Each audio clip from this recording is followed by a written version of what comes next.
Welcome to the NCAA Softball Super Regional presented by Capital One. A near capacity crowd for day one of our Super in Fayetteville, Arkansas. It's an SEC Series showdown between the Arkansas Razorbacks and the Ole Miss Rebels as we welcome you to Bogle Park. Already some upsets in this road to the Women's College World Series. Of course, Liberty taking down number one seed Texas A&M, the first time ever that a one seed went down.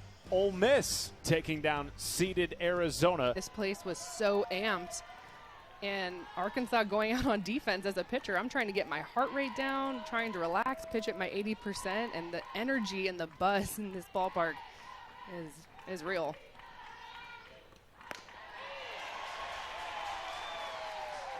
Just feels like this is one of those seasons that the Fayetteville fans have felt that anticipation building each week of the regular season. And then, of course, in the postseason, Hogs have won 5 of their last 6. The only loss, of course, was that walk-off defeat to Oklahoma in the SEC tournament.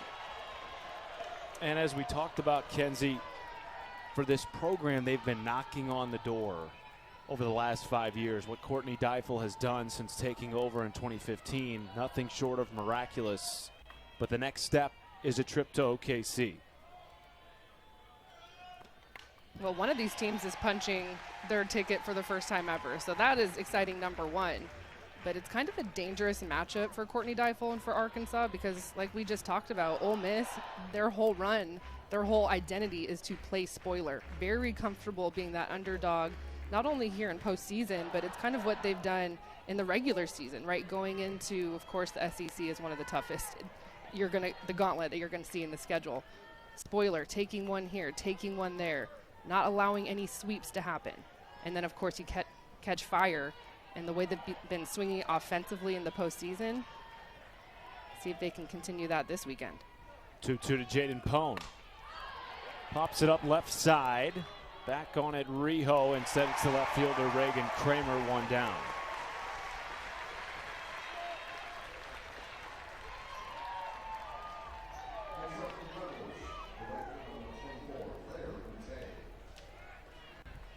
Lair Boutte will come to the plate in the 2 spot. One of 16 newcomers this year for Ole Miss. Off the glove of Brielis. Quickly 2 outs in the first.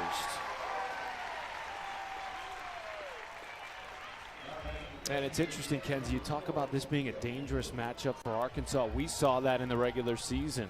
Ole Miss was one of 2 SEC teams to win a regular season series against Arkansas. The other was Oklahoma. Pretty good company for the Rebels. And we've been talking about if that series between Arkansas for Ole Miss, like who does it play advantage for? But it was so long ago, back in March. These teams are completely different now than they were 2 months ago. Jamie Traxel, former coach at Minnesota, and a handful of other schools helped the Gophers reach the Women's College World Series. As Ole Miss in their first Super since 2019. And as Kenzie alluded to in the open, sort of playing with house money at this point in the season as an unseeded team, having already taken down 1 national seed. Upstairs to Aaliyah Binford.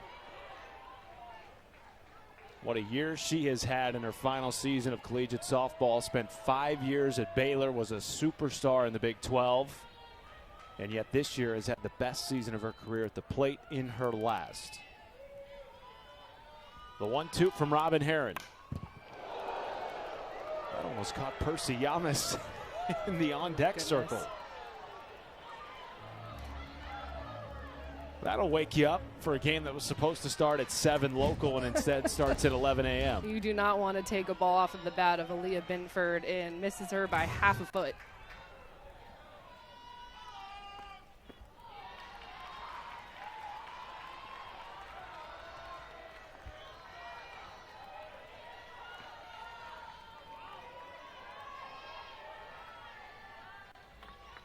Two count, 2 down, and the base is cleared. Top of the first. Binford puts a charge into this to deep right field. It's a one-run lead for the Rebels in Game 1 of the Fayetteville Super.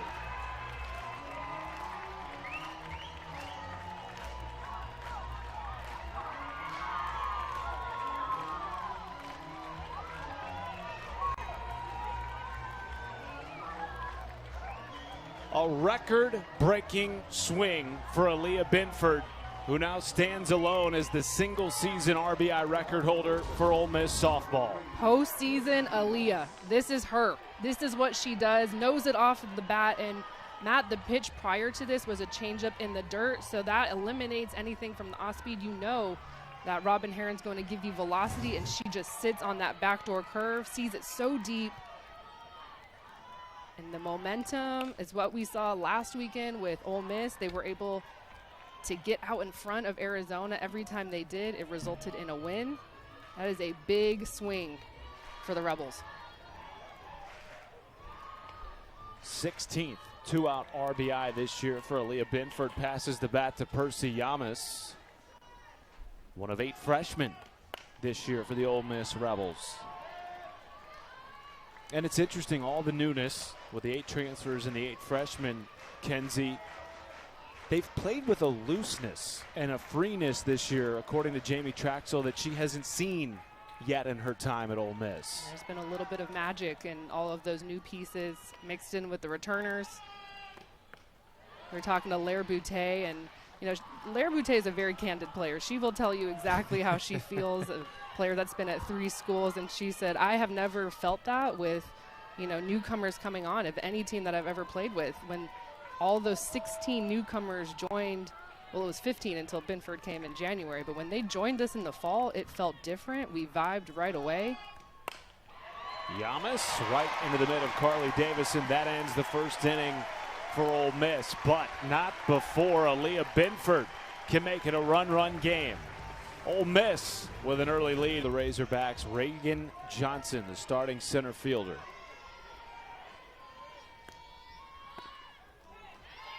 Shift is on for Johnson, and the infield drawn in. Slap hitter. You won't really ever see Johnson swing away as the table setter for the Razorbacks. Tap and go, power up.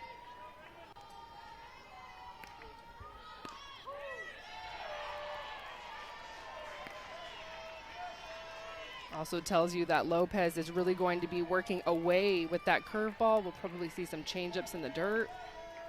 Right field obviously wide open.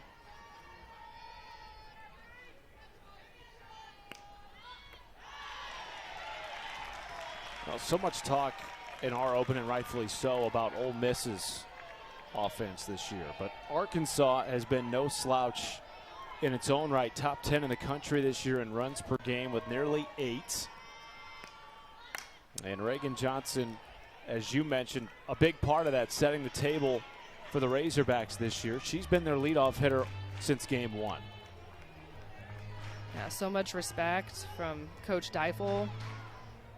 Get on base, a ton of speed, has just that electric factor to her. 2-2 goes down on strikes. The throw up to first to complete the first out from the starting catcher Lexi Brady, and 1 down in the bottom of the first.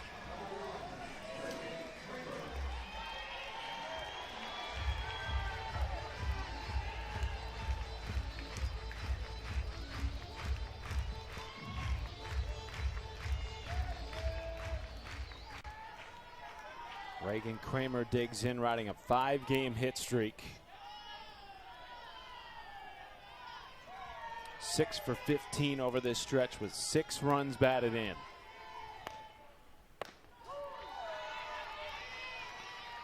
She can spot that changeup so well, Lopez can. Has the ability to throw it for a strike, but then also when she gets ahead with 2 strikes, she can work it down in the zone, really make it break, find the dirt.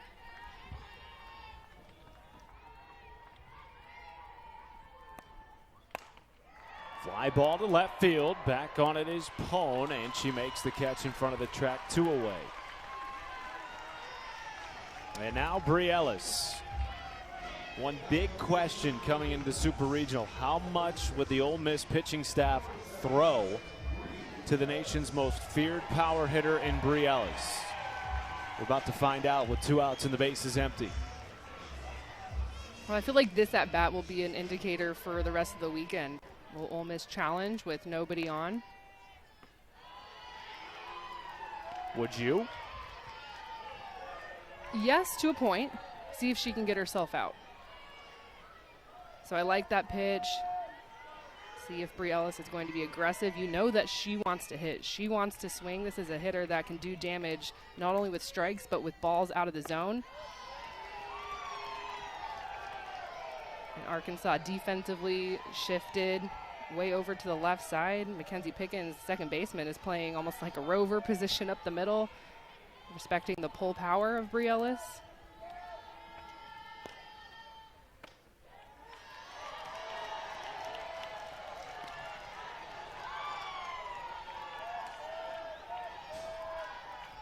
Homering this year in less than every 5 at-bats, while also walking every 3 at-bats. She has been a machine at the plate despite being pitched around often this year. And looks at strike 1.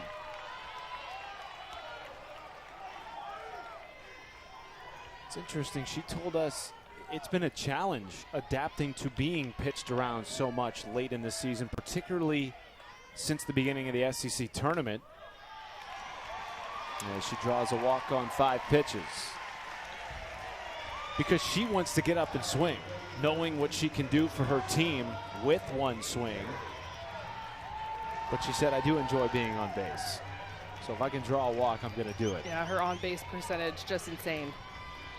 A lot of trust in the batters in front of her and also this hitter behind her in Courtney Day.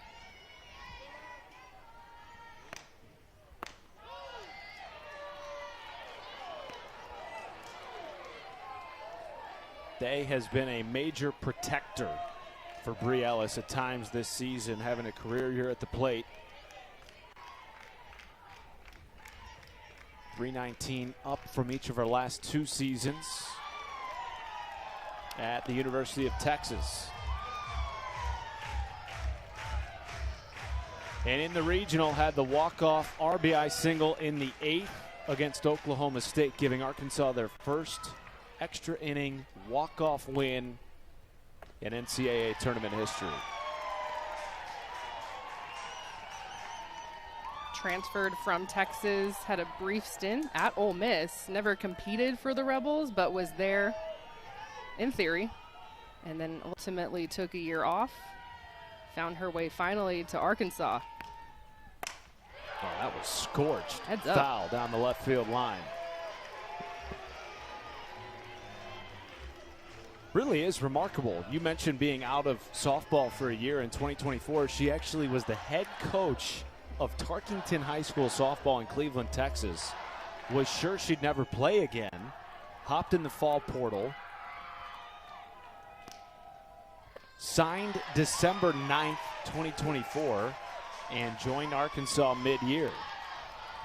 Yeah, this is big time. I wonder if that team is watching this game. Definitely. Has to be, right? You have to be. Coach is playing for a trip to the Women's College World Series. You better believe it. Full count with 2 down and Bri Ellis at first. And back-to-back walks with 2 outs issued by Brianna Lopez.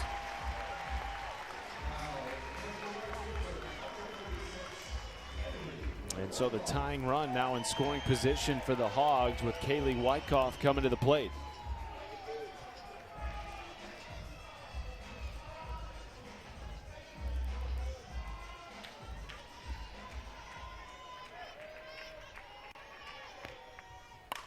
Wyckoff, deep fly ball left field. It is gone! And the Hogs take the lead.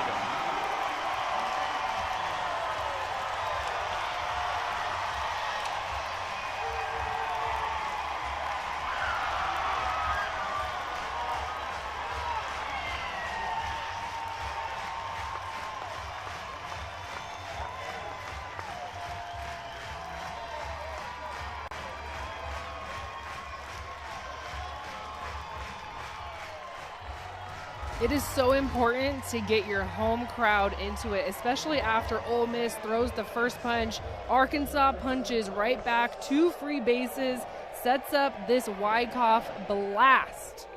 First pitch, especially seeing Bri Ellis and Courtney Day, 2 seniors in front of her, she knows that she is going to get pitched to, and that is what I call being ready for the moment.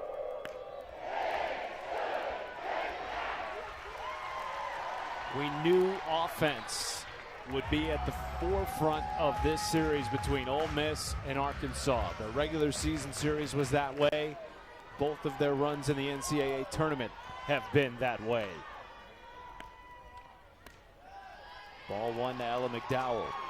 That was just the 7th home run this year for Kaylee Wyckoff. Going Oppo. And obviously, Coach Deifel, the most happy of everyone. I'm looking at that Arkansas dugout, but who's probably the happiest is Bri Ellis, taking the walk to set up the big blast. That pop out to second base ends the inning. Arkansas trailing early. They come back with a 2. And then, of course, you've got to follow it up with some damage, and they did. I think that's a big half inning, too, for Arkansas, because when you look back to that SEC opening series between these teams at the beginning of March, Ole Miss took the first 2 games, and they did so in convincing fashion by jumping out on Arkansas early. They jumped on Arkansas early in this game. The difference, though, Kenzie, is that Arkansas responded right away. I watched Ole Miss all last weekend throw first punches. Had big first innings against Arizona. Had to beat Arizona twice, beat them on Saturday, and then had to beat them once on Sunday. And both times that Ole Miss was able to beat Arizona, they put up 4 runs in the first. So this is a team that they talk about throwing the first punch and the importance of that, getting our swings off early. Lexi Brady draws a leadoff walk on 4 pitches. One of 3 returning starters in the field this year for Ole Miss. She is on base to start the second inning.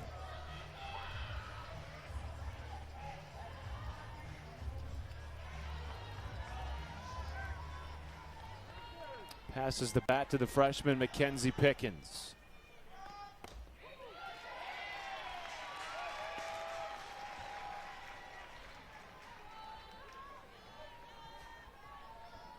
So many unknowns coming into the year for Ole Miss. Big reason, their freshman class. Pickens, one of 8. Good block behind home there from Kennedy Miller. And, all through the regular season, this team, as you mentioned, never was swept. But they go 11-13 in the SEC. They finish 11th in league play. And yet they were always that dangerous team that you knew could take 1 or maybe even 2 in a 3-game series. That's how Jamie Traxel likes it. She flat out said to us yesterday, I like being the underdog. That's what I like to do. My team likes to play spoiler, and I loved her quote, I love to ruin somebody's day. It's like, yes, coach. She said that's stuck with her since being a coach at the mid-major level. 1-2 count here to Pickens. One hopper to second base. Chance for a DP. Pickens will beat it out. But the flip from Davison to Rijo will get Brady for out number 1. This is the best defense in the nation that you're going to see. This ball just a little bit slow developing. And Pickens too much speed. The freshman moves well, but getting that lead out.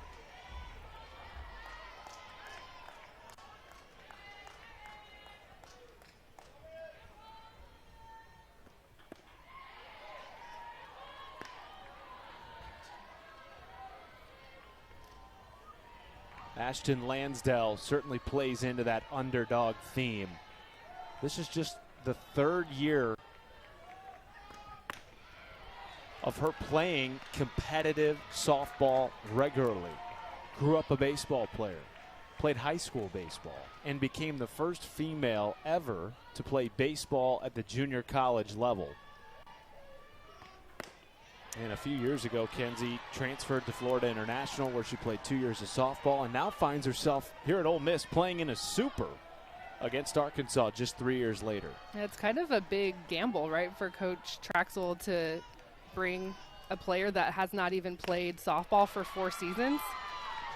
But Coach Traxel prides herself in player development and loves to get those mid-major players that kind of identify with who she is as a human and that underdog spirit. And, of course, Lansdale is as athletic as you can get. And so you see the potential that she has, and let's see if you can develop something. And she has turned into one of the best defensive stars in our game at third base, and she's come a long way offensively.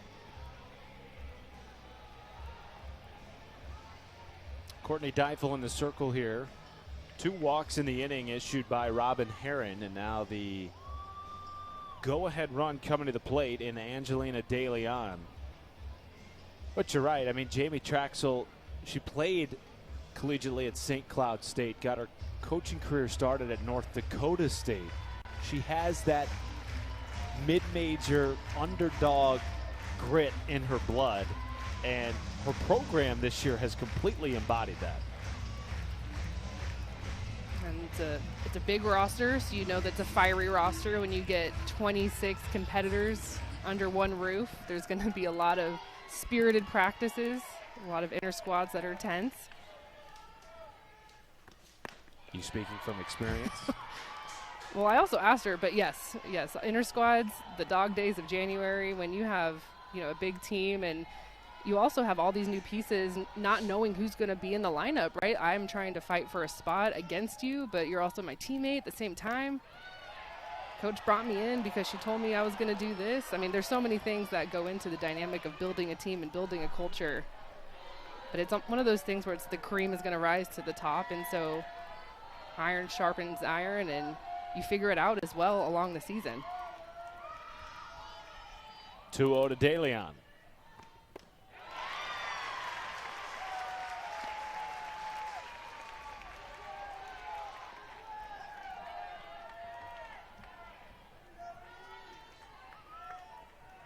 Heron pitched twice in the regular season series against Ole Miss.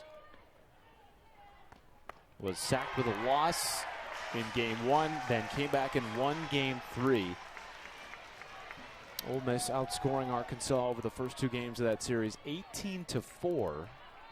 But then in the third game completely exploded, won 20-3 to sort of salvage that series early in the SEC slate.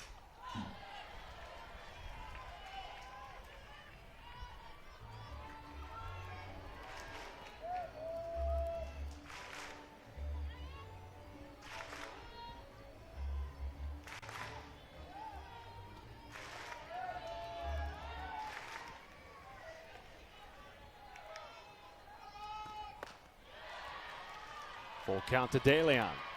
Heron has really been working away to the righties from Ole Miss. Haven't seen a ton of off speeds, surprisingly. It's been all about the backdoor curve.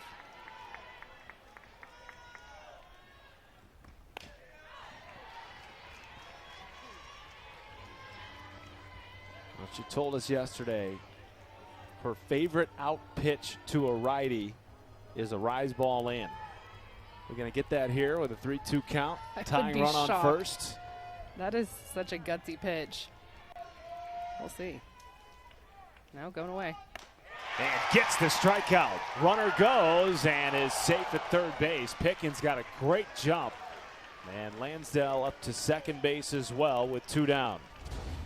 Ole Miss is a very speedy team, one of the better base running teams in the regionals. And you can see right there, Kennedy Miller, she's pumping up. Robin Heron, I love that, trying to get a little bit of juice to her pitcher. But while she's doing that, Mackenzie Pickens is stealing third. And there was that little hitch from Miller, as if she was about to throw it back to Heron, and then realized that Pickens was taking third. So the tying run in scoring position with Taylor Roman pinch hitting for Taylor Malvin in the 9-hole.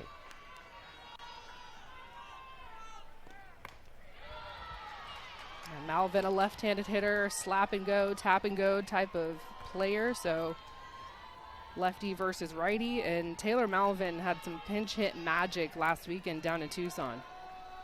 Almost this exact type of situation with 2 runners on and hitting for Taylor Malvin.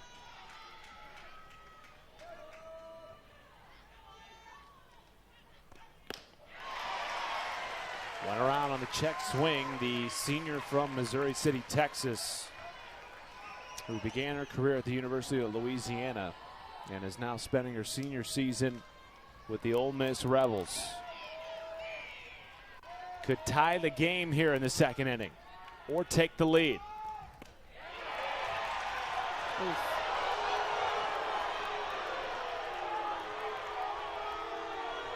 Trying to figure out the strike zone. It's still early. Backdoor curve. That's a strike.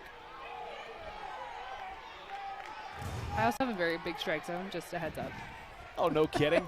Hall of Fame pitcher with a big strike zone. Go figure.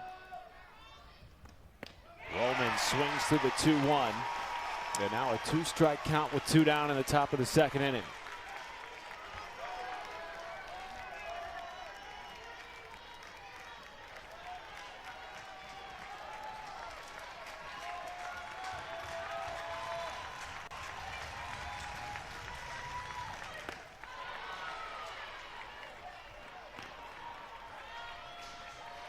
Roman at the Arizona Regional, to Kenzie's point, had a pinch hit 3-run homer for the Rebels. Has the chance to do the same thing here with 2 on and 2 out. In the air to left field. Back on it is Kramer, and it's off the wall. Ole Miss ties the game on a 2-out RBI double by Taylor Roman.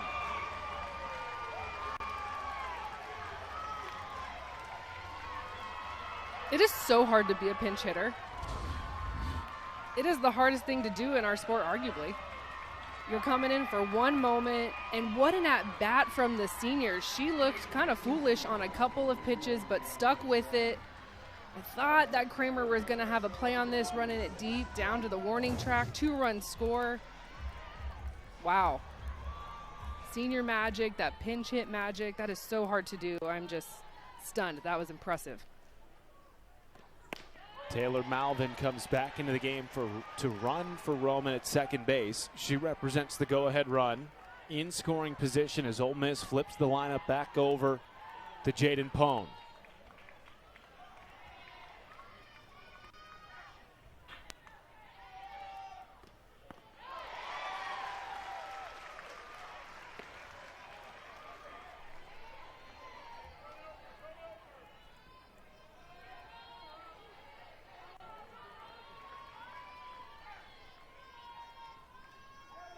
Oh, 2.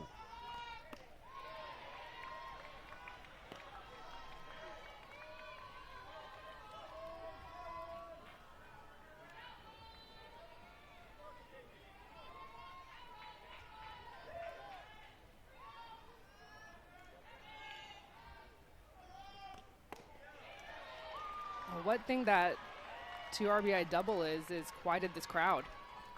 It is quiet in here right now. And it was jumping about 10 minutes ago.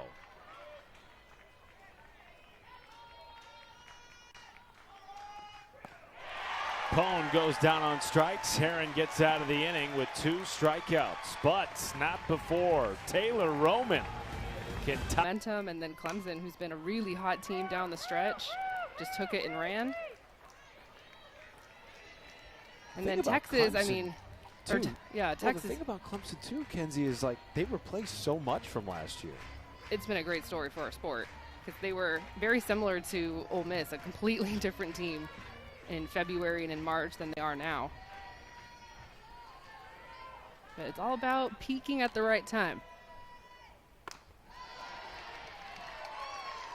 How do you think Texas responds today? Well, they have the arms to do it, so that's good news for them. And I mean, they're still one of the most talented teams in the country. So they're built for it. Hopefully that game doesn't start at like midnight our time. If it does, I'll still be watching. Man. Talia Rio, yes, those were her actual numbers at the Tucson Regional last week. Hit 900. Speaking about getting hot at the right time. Yeah, Oklahoma State just could not get her out. The spark down at the bottom of the lineup. It's one of those things where, yes, maybe Coach Deifel could move her up in the lineup, but if you're swinging it well and you're comfortable where you're at, maybe just keep her there. Gives them some juice at the bottom of the order. She twice hit she twice had 4 hits in a game in the regional last week. It was a lot of hits. Yeah, it's a lot of hits.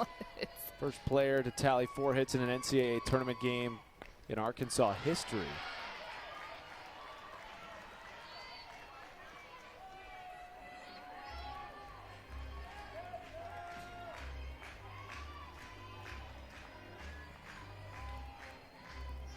She comes from a bat and ball family. Mom Audrey played softball at UNCW. Her dad Fernando pitched 11 years in the minor leagues. As she sends this high in the air to left, Jaden Pone tracking. 1 down in the second inning.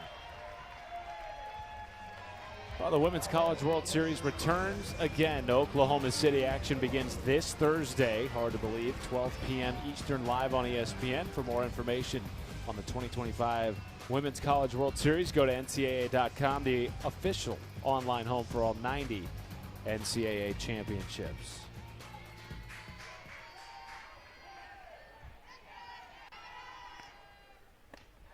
Ball 1 to Kennedy Miller. Neither of these programs have ever been to the Women's College World Series.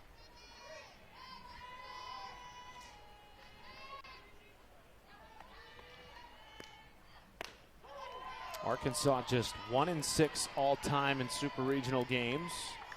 Their lone win, ironically, came against Texas in 2022, but it was the Longhorns that came here to Fayetteville and upset Arkansas. As this is shot up the middle for a 1-out single off the bat of Kennedy Miller. There's such a fun piece to our series this weekend where both of these teams are fighting for program history. It's kind of the neutralizer between them both. Miller sitting on a changeup here, right back up the middle. It's hard to believe, too. Ole Miss is 0-4 all time in the Super Regional.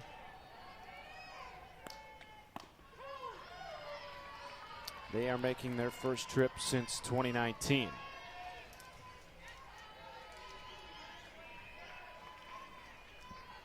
Carly Davison batting for Arkansas in the 9-hole. Ropes this down the line and a fair ball into left field. Miller will stay put at third. It's a 1-out double for Carly Davison.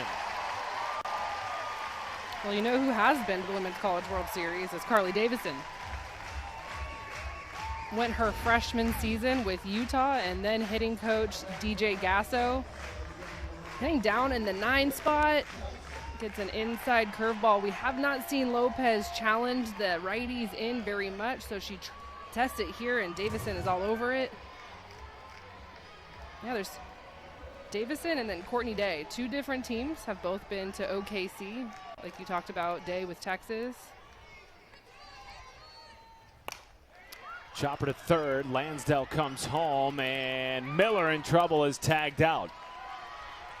Well played by Ashton Lansdale, whose back was to the runner for a moment there. Made a quick decision, and it was the right one. People watching at home may be going, I don't know, what are we thinking about going home on this? But you can see where Carly Davison ends up. You end up with a runner at third on the base path, so it's just one of those things where if you're going to make an out, let's not make an out at first. Let's make an out at home and test the defense. Just go on down angle and force them to make a play. So Reagan Kramer comes to the plate with 2 down and 2 on. Remember, all 3 of Arkansas's runs in the first inning came with 2 outs.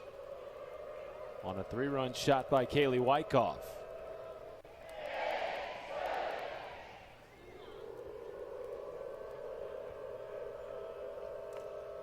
This is my first time seeing the Woo Pig in person. You a fan? It is unique. Very.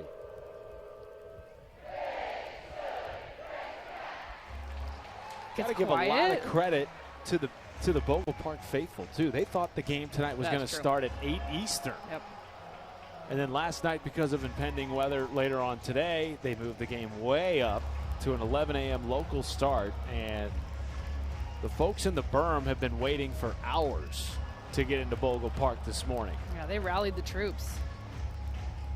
This decision was made late, and so the communication's got to take some time, whether you're checking your emails, checking social media, however you're finding it out.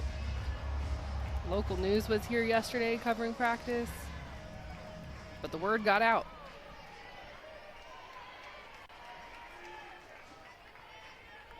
One-0 count to Reagan Kramer.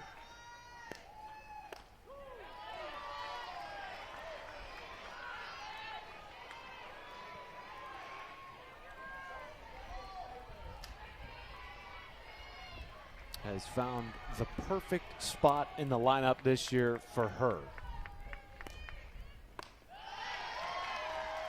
After last season hit a career low 213 in the middle of the March, they moved her from the 2 to the 5 and then back up in the order, and it completely changed everything for her. Now batting above 300, a career high.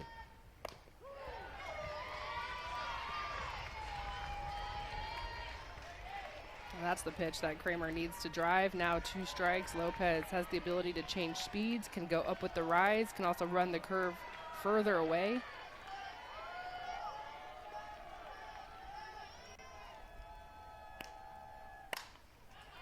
And you know, usually you're going to get pitches to hit if you're batting in the 2 with Bri Ellis right behind you, and then behind her, Courtney Day. That's a great point. Yeah, hitters count, a 2-1 count. You know that Bri Ellis is behind you. I'm getting my hack in right here. 2-2 from Lopez.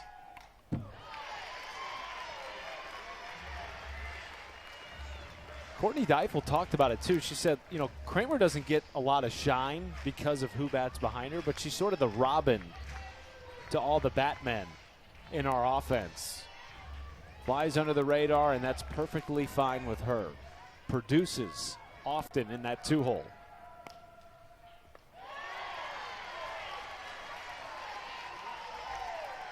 Full count to Kramer.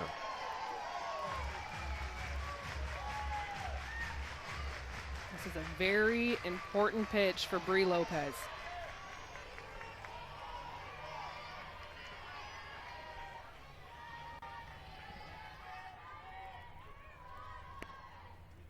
Kramer, right side, fielded at second base by Pickens, and that ends the inning.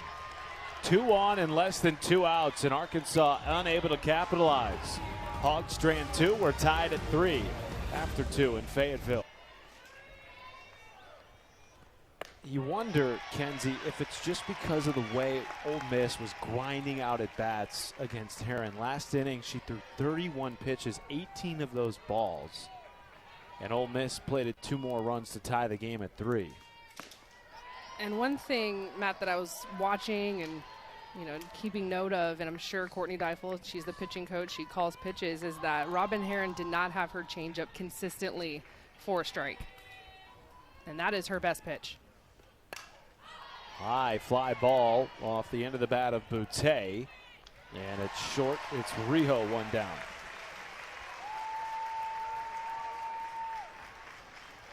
Well, in steps Aaliyah Binford, whose last at bat resulted in a solo home run and a new single season record for runs batted in Ole Miss softball history.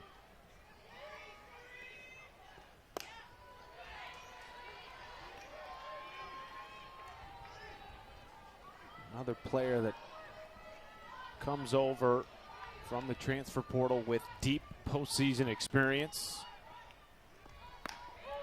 Last year helped the Baylor Bears force a Game 3 in Gainesville, ultimately falling short. And a mid-year transfer coming over from Baylor this year. 1-1 count. Actually beat Ole Miss last season. So you face a team and you face a player, and then you know that familiar name goes in the portal. You're like, wait a minute, what if she's on our side?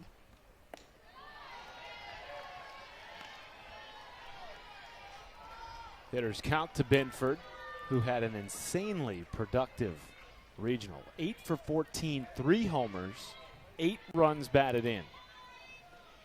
Binford. High fly ball will get out of play. It jumps off the bat in a hurry for her, doesn't it? Just a violent swinger, and at some point in the back of my head, I'm thinking, we need to see opposing pitchers start to pitch around her the way we're seeing pitchers pitch around Bree Ellis. She is that kind of hitter for Ole Miss. And she's gotten hot. Like, you look at some of the stats, now 12 home runs. 4 of those have come in the last week. Yeah, there's something to be said about knowing who the talent is, number one, but who's swinging the hot bat, who's seeing the beach balls.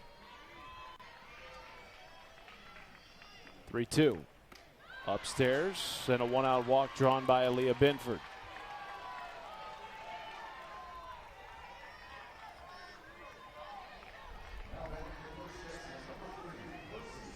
Game tied at 3, top 3. Reese Berline in relief for Arkansas. Now taking on the meat of this Ole Miss lineup with the freshman Percy Yamas coming to the plate.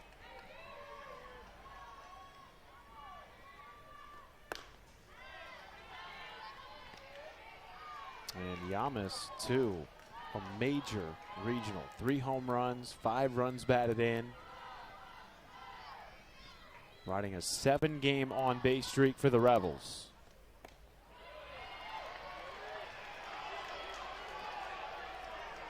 It's such a fun dynamic between Binford and Yamas. You have the senior who has all the postseason experience, and then who protects her? A true freshman. Hasn't been here at all. Batting cleanup. Rolls it to the right side. Only play at first for Davison. 2 outs as Binford moves into scoring position.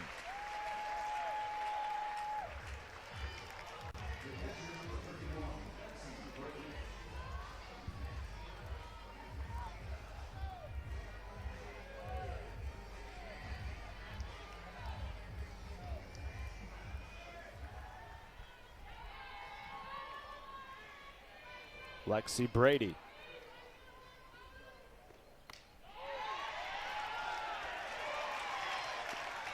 Homered twice in the regular season series against Arkansas, though not off Reese Berline. Those came off Heron and Burnham. Lines it into left field, and it gets past Kramer. In the score comes Binford, and it's a 1-run lead again for the Rebels in the 3rd. So you have the senior transfer in Binford, the true freshman in Yamas, and then here comes Lexi Brady, who has been here at Ole Miss for all 4 years and has stuck it out. This is a tough pitch to hit. She goes down to get this, a backdoor curve that has a little drop to it, drops her barrel out of the stretch of Reagan Kramer. Can't really do anything because of how hard that ball was hit. And now another freshman in Mackenzie Pickens. Chance to continue the 2-out rally with a 1-run lead here in the 3rd.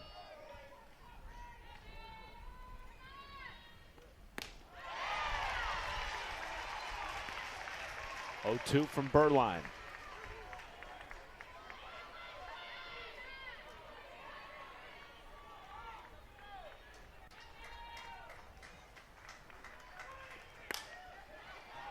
In the air to right center. That is down for a base hit. Back-to-back, 2-out RBI doubles. And Ole Miss has its largest lead of the game. This team is so fun to watch. They just don't care in the best way. New pitcher, don't care. Have to play in Tucson, don't care. Have to play a sold-out Arkansas field, don't care. We're going to hit. And whether that's a freshman, whether that's a senior, kind of a patchwork lineup, but it works. Those 2 runs are huge. Statement runs for the Rebels. Just giving some insurance to your senior in the circle. Hey, new pitcher, we got you. We're going to put some runs up. We're going to keep pressing, keep the pressure on for the host team, and keep this crowd out of it.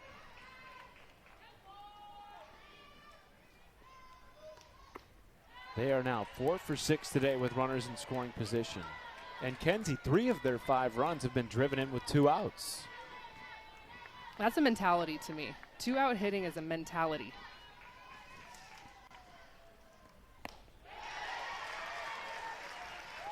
Because 2 outs is not where you want to be. You want to have runners on early in the inning. But if you're hitting with 2 outs, that just tells me that they are dialed in, they're confident, and it's something that they can pass from the dugout, pass that mentality, and get it done on the field. Watch out. This is a towering shot to left field off the bat of Lansdell. And the 2-out rally continues. A 2-run shot for the FIU transfer. Whoa.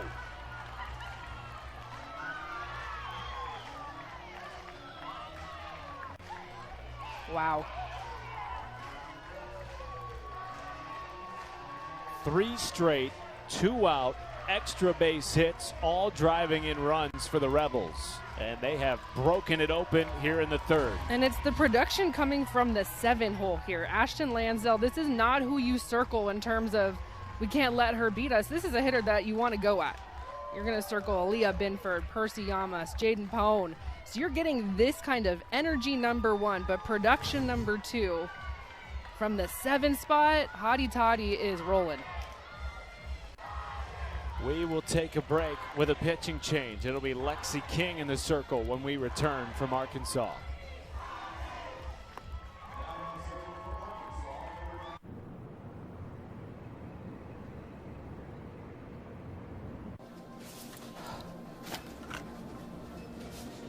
Finding what you need, okay? Come with me. Get what you need from someone who gets it. It is estimated that over 4 million people have been abducted by alien life forms, but only one of them asked for it. Come and get me. It's really happening. On June 20th, Allow me to adjust your gravity. Oh, no. Gravity on. Ow. he'll go These are the lava tunnels. where no one has gone before. I'm not fireproof. Just get in my mouth. It's kind of comfy in here. Disney and Pixar's Elio, rated PG, only in theaters. Sunshine came softly through my window today.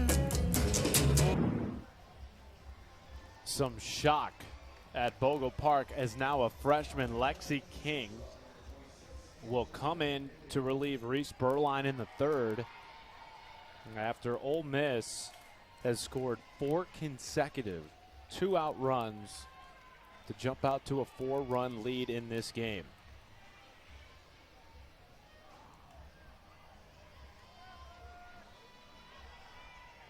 Reese Berline looking on after she got 2 quick outs against the heart of the Ole Miss lineup. Pop out of Boutte, ground out of Yamas. Well, this is tough opportunity here for King, who has not pitched since April 15th.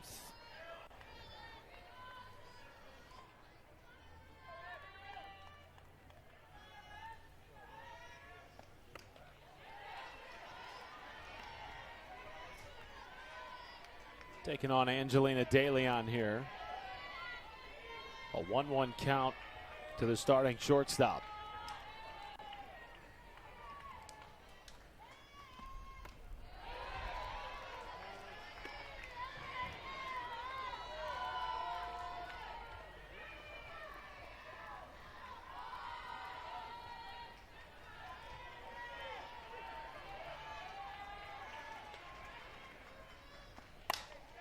Line drive into the gap in right center again, down for extra bases.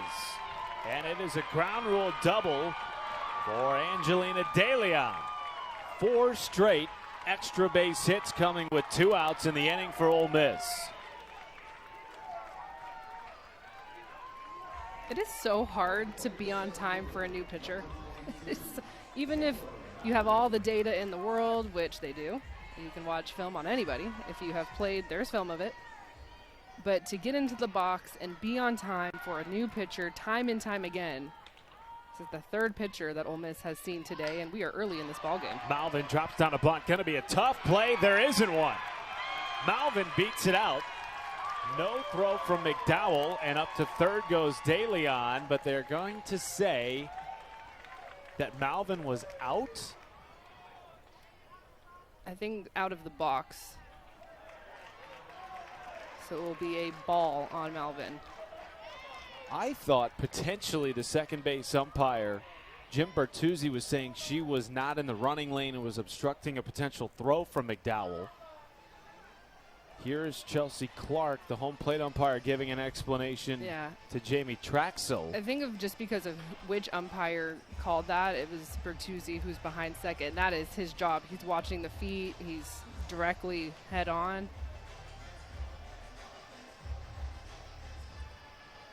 You're right. Malvin's going to go back to the batter's box here. Here's the replay. So it's her back foot, that crossover foot. Yep. Yeah, right there.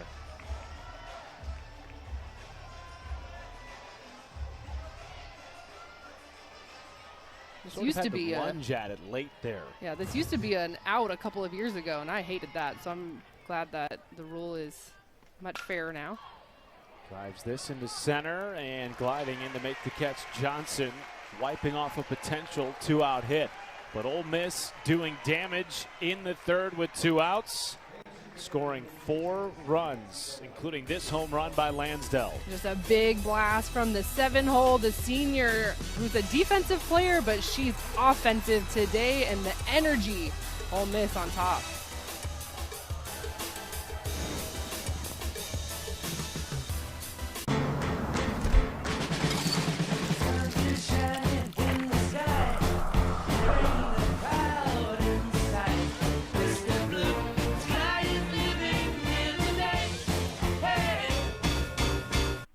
Combo meal changed the game at BK. With so many options, I play my way. Fries are my say, no compromise. Winning big time, cause it's free to swap fries. BK, have it your way. Would you rather spend your summer like this? Hey, Jim, how's your back? Oh, you know. I hear ya. Or like this?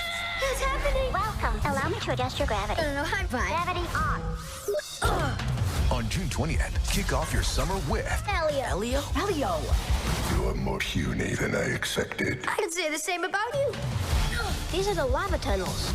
Chloe and I am not fireproof. Just get in my mouth. Actually kind of comfy in here. Disney and Pixar's Elio, rated PG, June 20th. The UFL is the spring football league. More of what you love. The atmosphere, the intensity. Must see for every football fan. The United Football League. All season long on ESPN, ABC, and ESPN+. You might be dreaming of ending the drought. You might believe good things come in threes.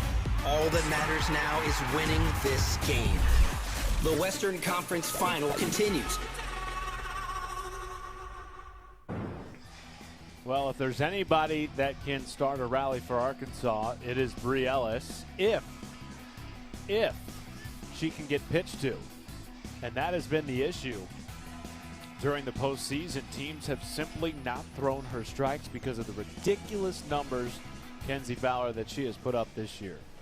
Well, I'm going to pitch to her here. My team just put up 4 runs. I'm feeling comfortable in the circle. I've got some insurance. The last thing that Ole Miss wants to do is let Arkansas get back in it, not in one swing, but get back in it in a big inning. And sometimes those big innings can start with leadoff walks. Well, certainly in the first inning, it was a 2-out walk by Bri Ellis that started a rally for Arkansas. They played it all 3 in that inning. And it began with the 2-out walk to Ellis. Ellis in the air to left, charging in his Pone, makes the play. She had to go a long way to get there with her heels on the track at the start of that Ellis at bat. 1 down.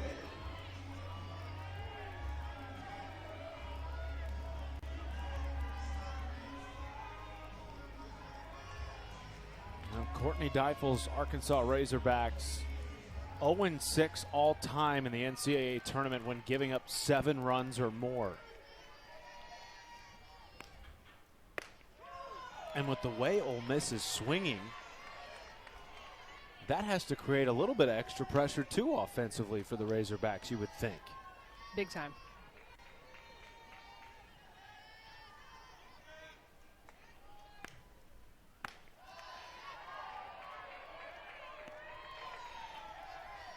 It's kind of been the elephant in the room for Arkansas. The only thing left on the resume in terms of program and success is punching their ticket to OKC. Courtney Day shoots this up the middle for a 1-out single. Second time aboard this afternoon for the Texas transfer.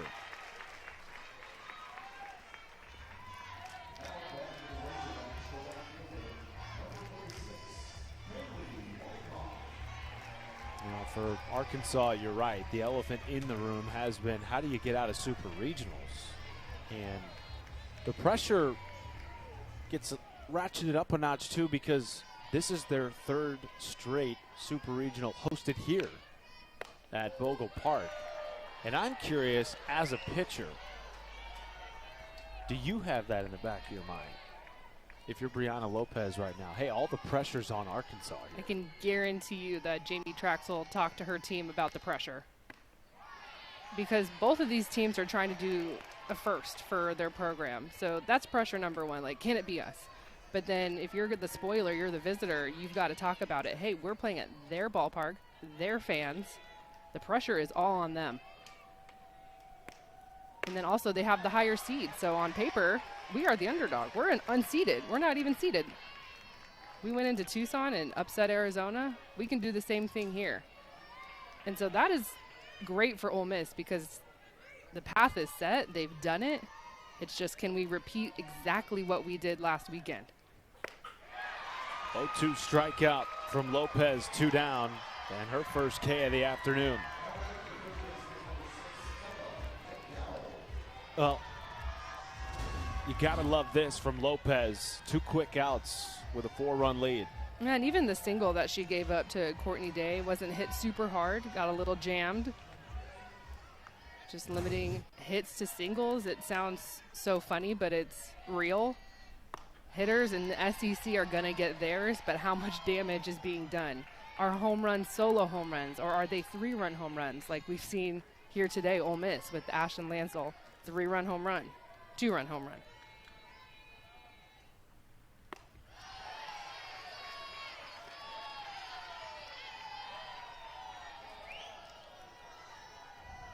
The freshman Ella McDowell at the plate for Arkansas with 2 down and a runner aboard.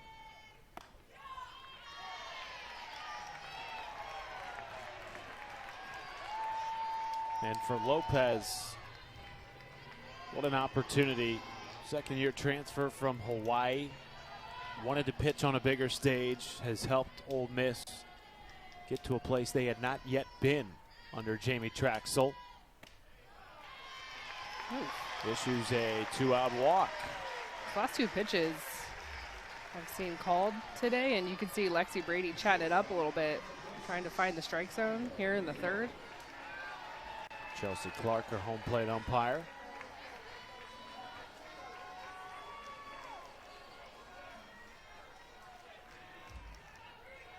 And now it's Italia Rijo.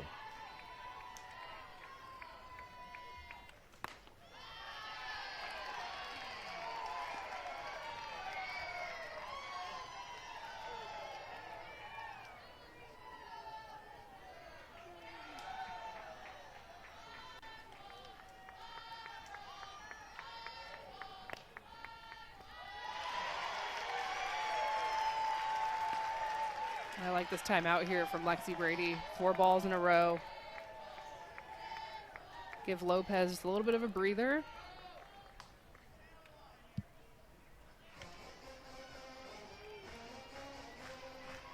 Lexi Brady saw her chatting it up with the home plate umpire, Chelsea Clark, so she can relay that to the senior in the circle. Hey, she says it's a little bit low or a little bit out.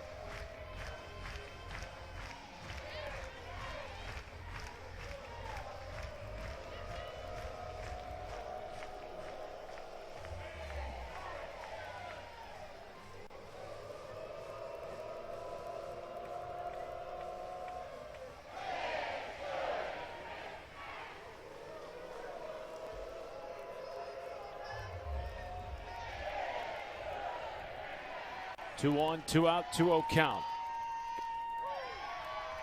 And after the timeout by Brady, a strike fluttering in for Lopez.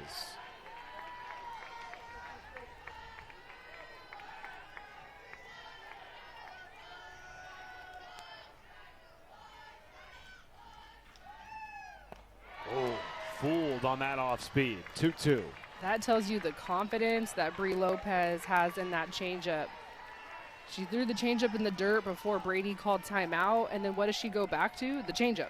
Back to back, perfectly executed. 60th pitch of the day for Lopez. Full count to Rijo. I was thinking she was going to go another one. I would go back to change here.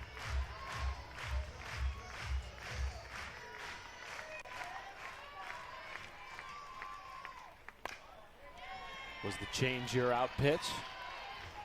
Yeah, could be. Rise ball or change. That was usually where I was happiest. You have to have a change up at this league in this day and age. You just cannot survive without it. I mean, even Carlin Pickens and Nigeri Kennedy, Jordy Ball, those are 3 pitchers that bring heat, bring velocity, where you're thinking, oh, they can just throw it by some hitters. No, you got to have something that they can show you that slows it down, pulls the string.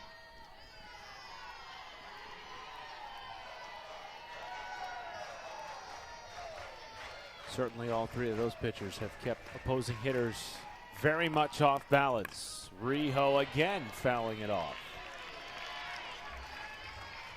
Double barrel action in the Ole Miss bullpen. Both offenses have made opposing pitchers grind it out a little bit in this game. Already over 60 pitches in the game for Lopez, with 2 outs here in the 3rd.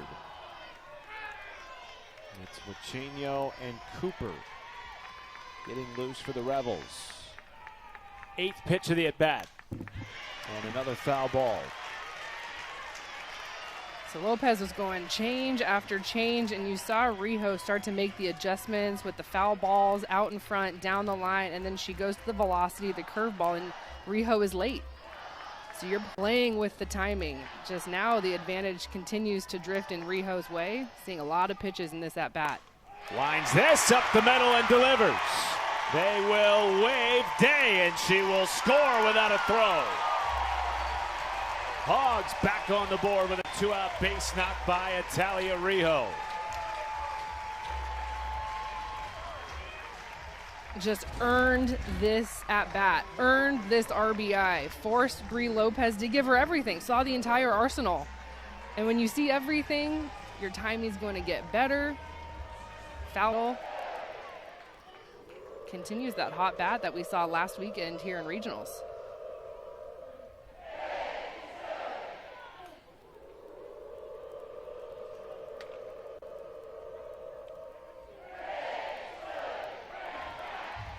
She had 9 hits in the regional. You saw every one of those in Tucson. Now has her first hit of the Super, and it drives in a run and brings Arkansas to within 3, meaning the tying run will come to the plate for Kennedy Miller, who already has a hit in this game. The question is, will Jamie Traxel make a pitching change before the Miller at bat? It doesn't appear so. They were all kind of looking towards the bullpen. Oh, here comes Wachenio. Yep. So they will, in fact, make a change. Wachenio was masterful against Arkansas in Game 1 of their SEC opening series at the beginning of March. Held Razorback hitters to just 4 hits on 21 at-bats. She will come in with 2 outs. Lopez out after 2 2/3. Look, it's all hands on deck for both sides. Offenses are just too good. You're going from senior to true freshman. This is the best strikeout pitcher on staff for Ole Miss. 171 Ks for the rookie. That's a ton. And it's because she can spin the ball up with her rise. Throws in the upper 60s. And shocking, not shocking, she has a great changeup. Every single one of these pitchers for Ole Miss has an elite changeup. Those 171 strikeouts for Wachenio, the most by a Rebel pitcher since Mary Jane Callahan in 2004. What a year for the freshman from Pala, California. And now comes in a high leverage spot early in this game. Tying run coming to the plate for Kennedy Miller. 2 outs, bottom 3, Game 1 of this Super Regional here in Fayetteville.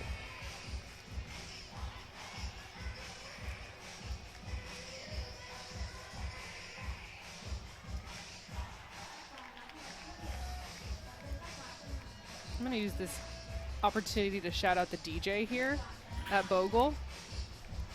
It's been phenomenal.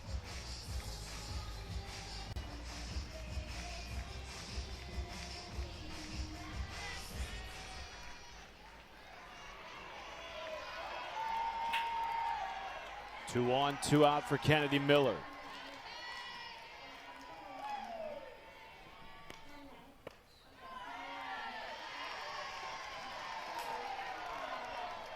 Wachenio really likes to work arm side with the rise, and of course Miller, and then behind her Davison, both right-handed hitters, really likes to go in tight.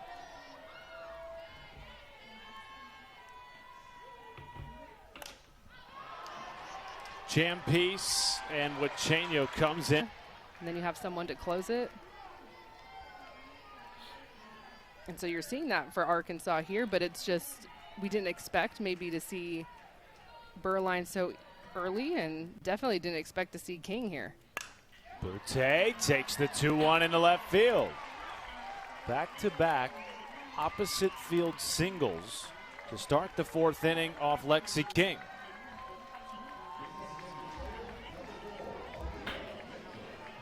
You know that hit felt good for Boutte. She's been kind of quiet, almost too quiet, with her teammates in front of her, behind her, doing all the damage.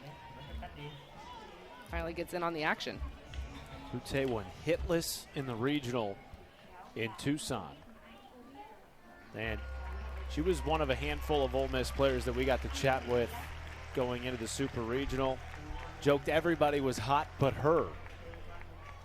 And she knocks Lexi King out of the game for now. So Courtney Deifold will use her 4th arm, and it'll be Cam Harrison.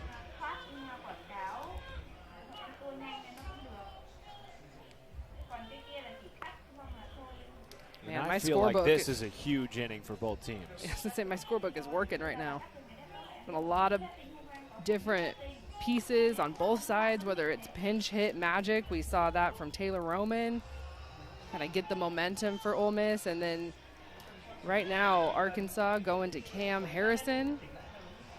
Very similar to kind of a Reese Berline, where it's curved to both sides. Has a good change as well, but another righty. So you start the lefty in here, and then you go righty, righty, and righty.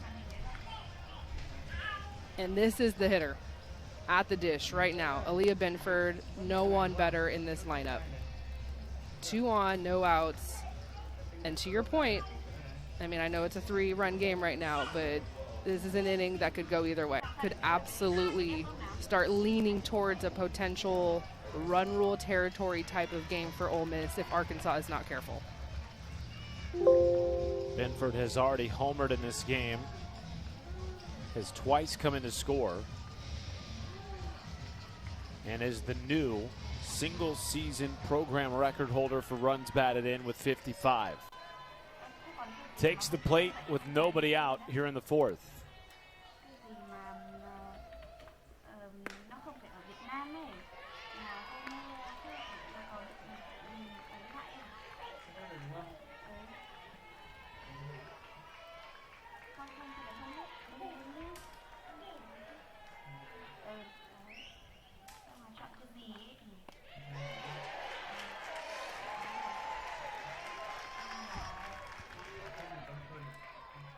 Back-to-back singles to start the inning for Ole Miss.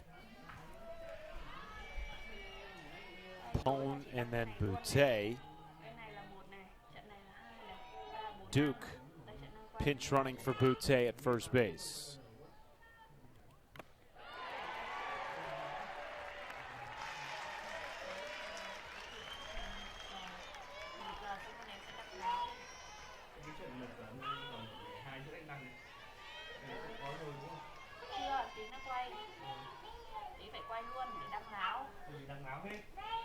And for Cam Harrison, how about this moment? Her first postseason appearance of her career comes in the Super Regional. Her last appearance was May 2nd against LSU. That was before the SEC tournament. 2-2 count. Just missed. And it runs full to Binford. Yeah, that's a ball off the plate, but that's a great take from Aaliyah Binford.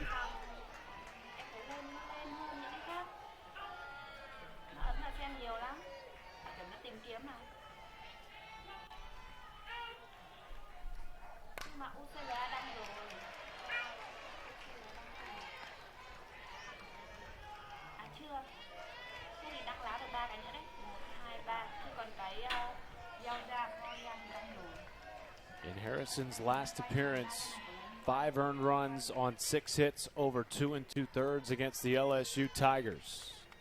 Payoff pitch to Binford.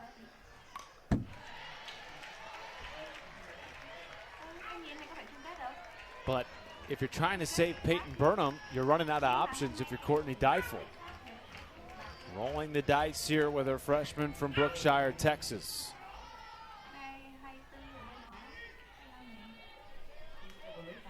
Hanging out in the bullpen. 8th pitch of the at-bat to Binford.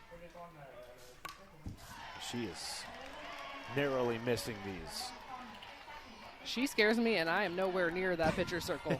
I'm up here going, oh, too close. You scared of a hitter? She is swinging for the fences every single time.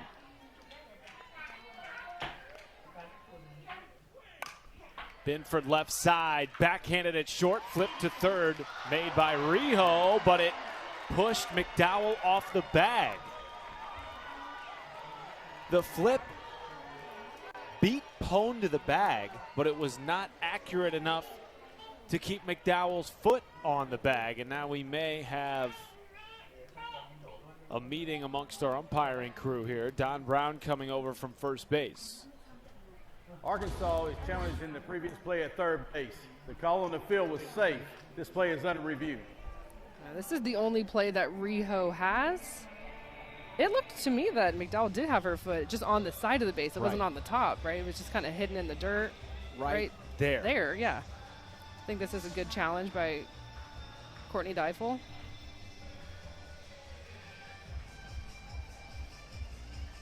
There's no chance at first. Oh, maybe she... I don't think she got there from that angle right there. I don't see her foot close enough to the side of the base. Okay, this changes my mind. Wow. And also, I'm thinking about the reaction from McDowell. She didn't seem super upset when the call was safe.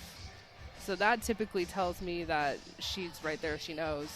If she's very confident that her foot was on the base, I feel like she would have turned and really reacted to the dugout. McDowell, second team All-SEC at third base this year on a defense that has led the nation in fielding percentage. the speed of Ole Miss, maybe speeding up the defense of Arkansas here, and we have an official decision after the challenge from Courtney Deifel.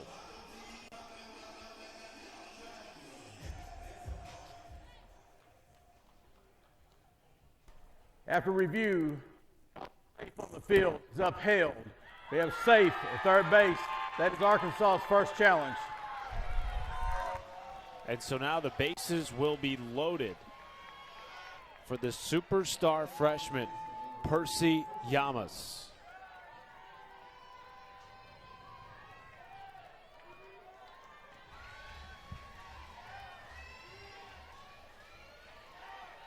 Cam Harrison in her first postseason appearance of her young career. Bases loaded, nobody out in the fourth, and a 3-run deficit.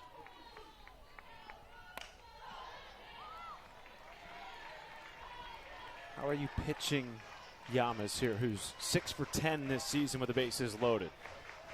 Yeah, the problem is bases are loaded. Lexi Brady, who's hit a bunch of home runs, is behind her, and there's no outs on the board. So you have to pitch to her. You want to keep this game competitive. You have to give yourself a chance to stay in it.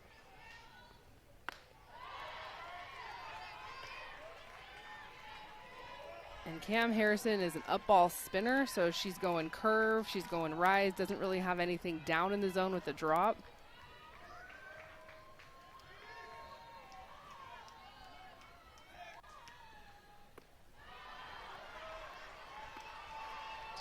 And Yamas, who's had a handful of clutch hits this year, ahead in the count 2-1.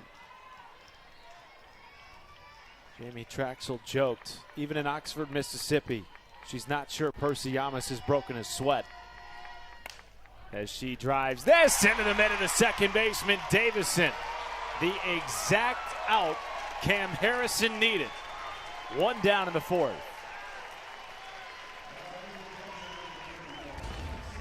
Now off the end of the bat, and Davison was playing a couple of steps in the baseline, so snow cone catch Arkansas will take. Whatever it takes to keep this a 3-run game as Lexi Brady comes to the plate. And remember last inning, it was Lexi Brady with a runner on and 2 outs who started the rally of 4 consecutive 2-out extra base hits.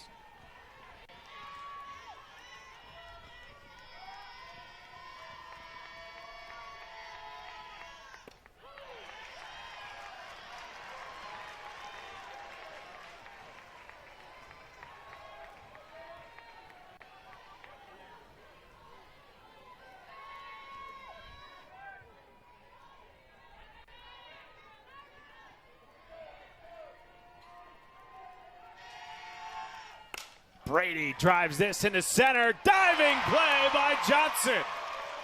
1 run will tag its opponent from third, but Johnson saving multiple runs with that dazzling effort in center. And that is such a risky go, because if that ball gets by her, you are looking at a very lopsided score.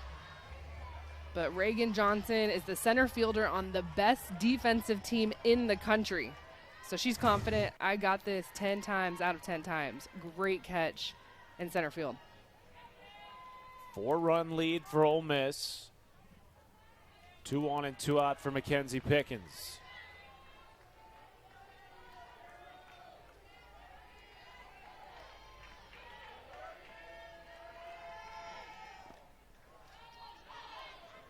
Good job there by Kennedy Miller to keep that in front and hold Duke and Binford at bay on first and second base. Pickens, too, does have a 2-out RBI in this game.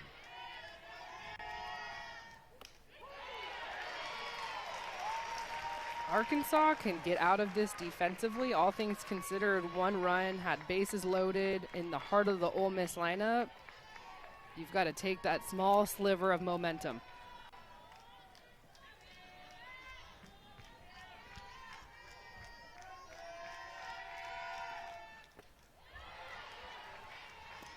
You can also hear that the changeup from Cam Harrison has been picked from Ole Miss. Every time she's throwing that off-speed pitch, you can hear the sit. Trying to help the hitters out. See that off-speed pitch. Anything you can do to combat that, or is it is what it is? No, you can change your grip. I had to do that a couple of times, and it's something that you should practice. You should be able to throw your changeup on a couple of different grips just in case for this situation. Hitters count to Pickens.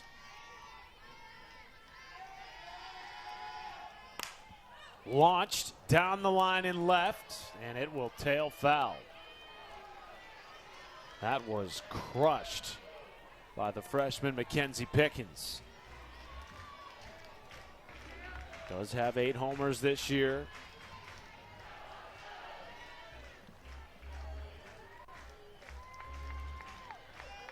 .36 runs batted in.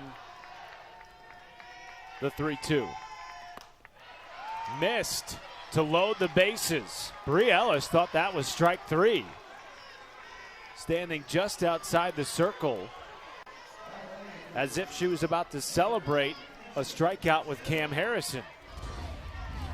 Strike zone is top of the knee to the bottom of a batter's sternum, and that changes from batter to batter. So Mackenzie Pickens, not the tallest in stature, a little bit up in the zone. I think that is close enough for strike 3.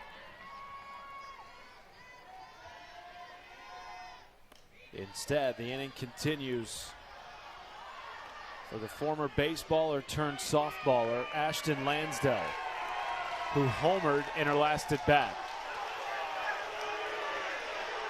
Now, something's happening behind home plate here. Chelsea Clark pointed at starting catcher Kennedy Miller, and now Courtney Deifel's out of the dugout.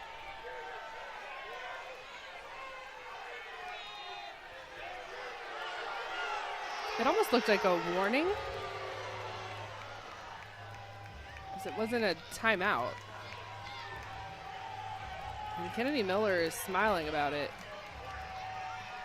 which tells me, of course, smiling is the opposite of what she's thinking on the inside. Little gamesmanship there. Yeah, that's a warning.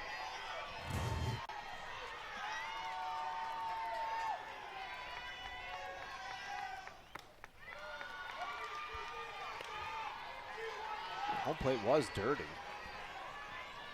Don't blame her for wiping it off for her pitcher.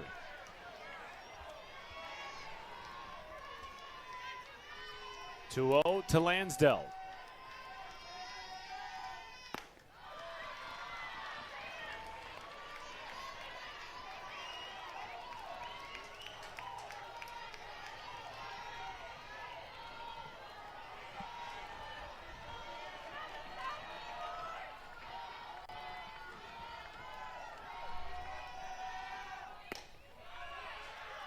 And a walk on 4 pitches to drive in another Ole Miss run.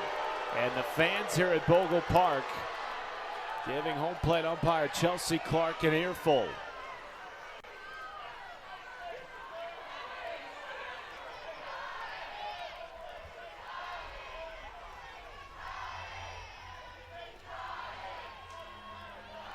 Man, what a swing. Cam Harrison thinks she strikes out Mackenzie Pickens. Instead, it's ball 4 to load the bases, and then she comes back and throws 4 straight out of the zone to Lansdell to drive in another run. It's now a 5-run lead for Ole Miss.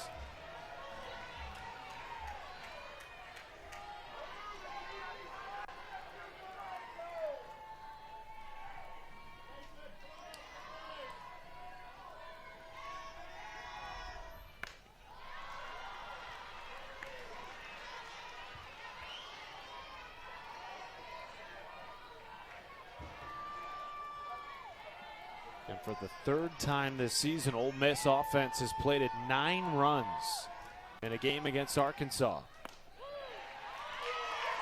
Strike 1 to DeLeon. And some jeers here in Fayetteville.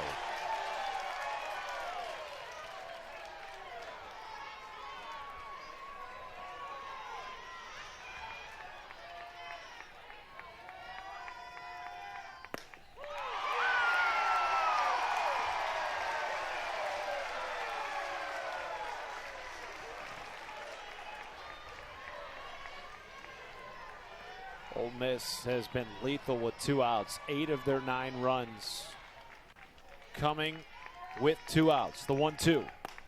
Check swing. Appeal to first. Don Brown said De Leon did not offer.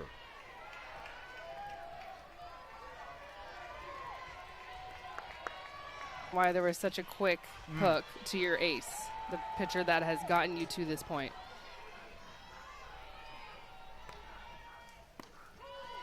So Carly Davison will lead things off for the Razorbacks, who have seen Ole Miss played at least 1 run in all 4 innings they have come to the plate.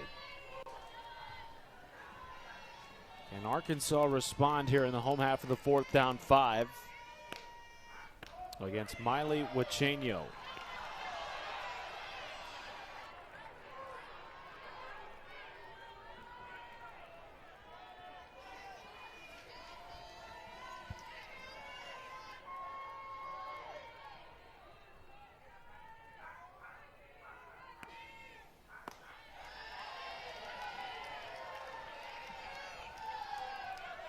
How impressive is it that Robin Heron was even able to go at all? I was just thinking, we chatted with Robin Heron yesterday for 30 minutes. She was as lively as can be. So that food poisoning must have come late last night for the Arkansas ace pitcher.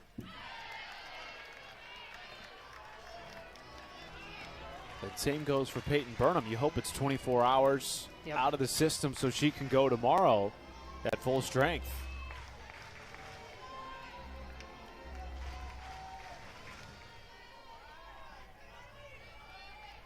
One-two count to Davison.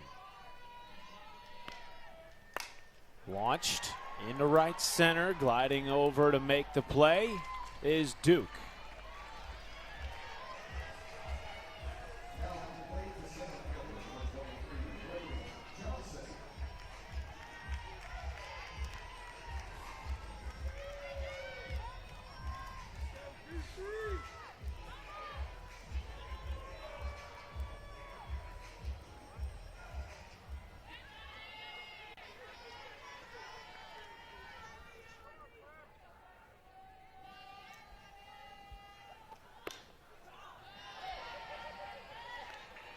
Miley Wachenio is different in the way of how she spins her ball. Really nothing is down in the zone. Everything is going to be up. Has an elite rise ball with late movement. Haven't seen Aaliyah Binford yet from Ole Miss. She's down in the zone with drop. And then we saw Bree Lopez, who's curve and changeup. So you have a very well-built bullpen. So if you're going to make those changes, you're not repeating looks, you're giving fresh looks, something that's different where you're catching hitters a little bit off guard, making them kind of talk about the scouting report and how are we going to face her, what does she throw, up, down, side, and it's different every single time versus when you're changing pitchers and the looks are the same. It's very comfortable and you can just pass the information quickly like, hey, same look, a little bit slower or a little bit faster. Okay, got it. Just a little bit more comfortable as hitters are in the box.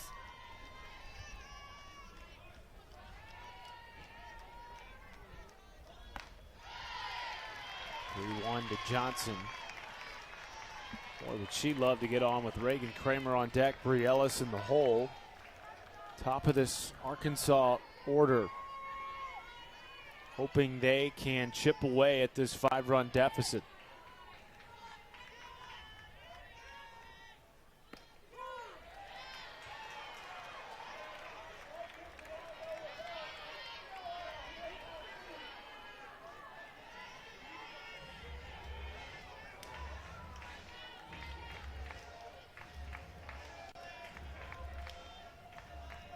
Full count to Johnson.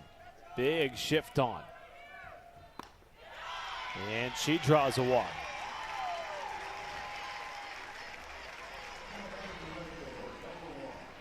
Well, this week's Sunday Night Baseball matchup is the series finale between the Dodgers and the Mets. All the stars, Shohei and Mookie, Alonso, Juan Soto, Francisco Lindor. First pitch, 7 Eastern on ESPN, ESPN Deportes, and ESPN Radio. Baseball tonight, Sunday Night Countdown begins at 6. Reagan Kramer in search of her first hit of the Super Regional.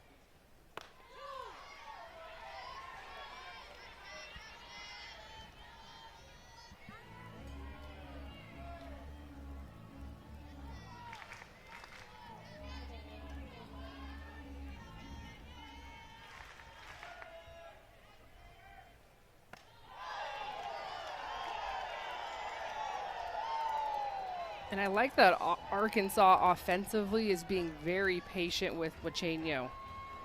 I think that is perfect in terms of strategy. They need a big inning. They need a lot of runners on.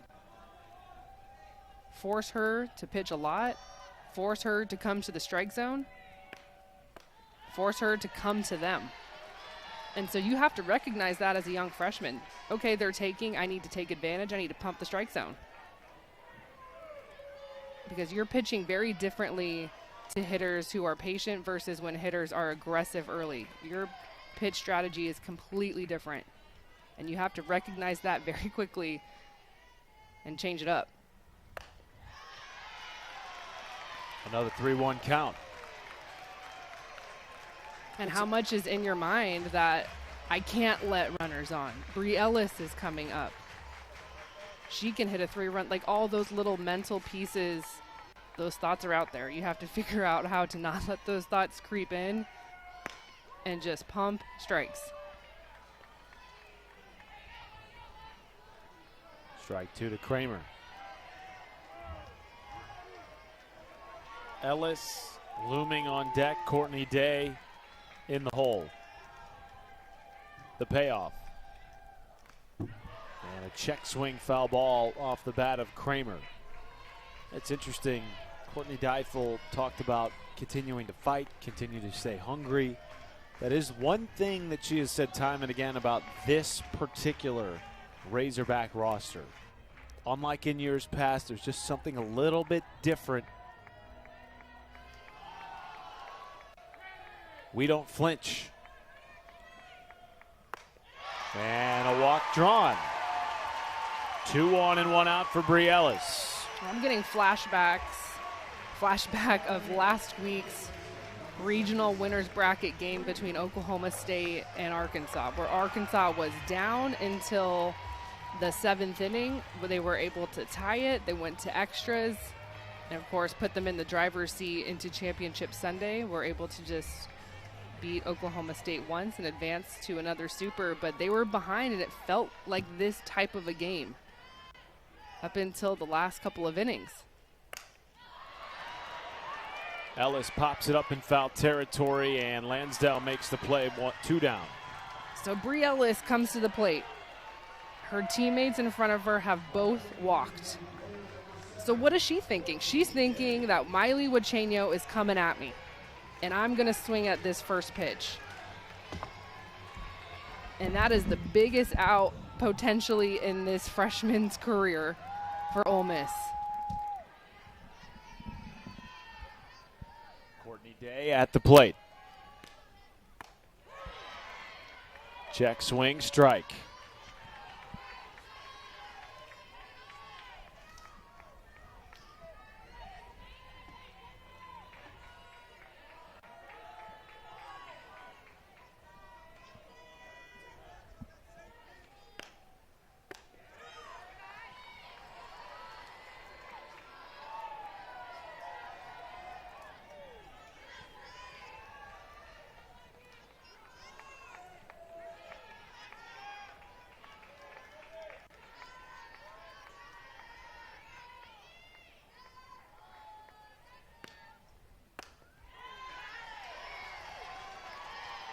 And you can see right away, Courtney Day, patient at the plate. So what could have happened, what would have happened if maybe Bree Ellis had taken a pitch? But that's something that she's been doing a lot lately. Has been seeing a lot of pitches, have been seeing a lot of balls. So maybe just that small at bat, that one pitch was out of the game plan. It's kind of like everybody else do this. Bree Ellis, you're your own category. You do this. And it just did not work in the favor for Arkansas. Hitters count today. Launches this into the gap in left center, down for a base hit. Here comes Johnson to score. And the Razorbacks strike with 2 down in the 4th.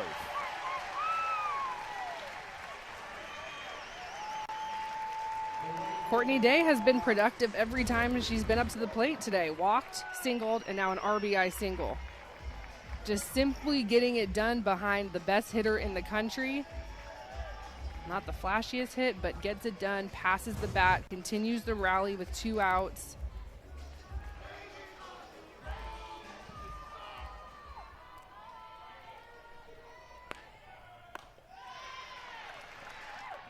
Well, you mentioned that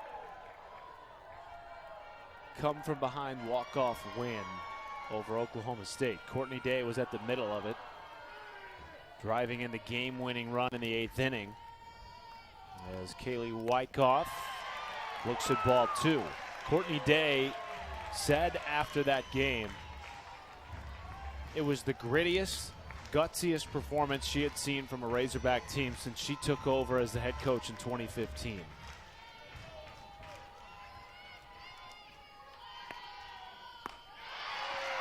Almost like a proud mother.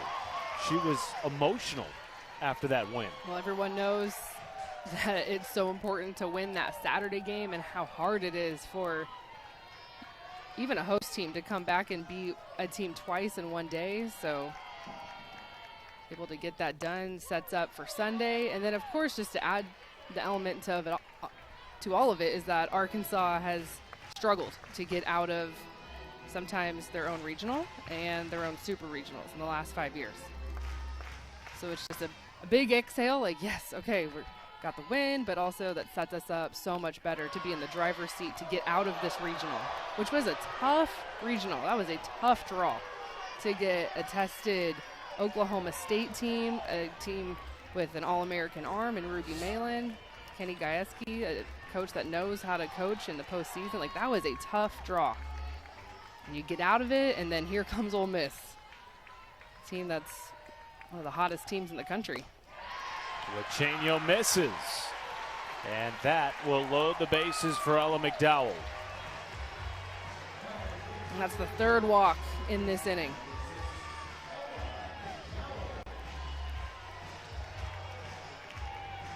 I keep looking over to see if someone is in the bullpen. Aaliyah Binford was kind of standing at the top of the dugout watching. Ole Miss does have double barrel action now as Nancy Evans, the first-year pitching coach for Ole Miss, is out of the dugout.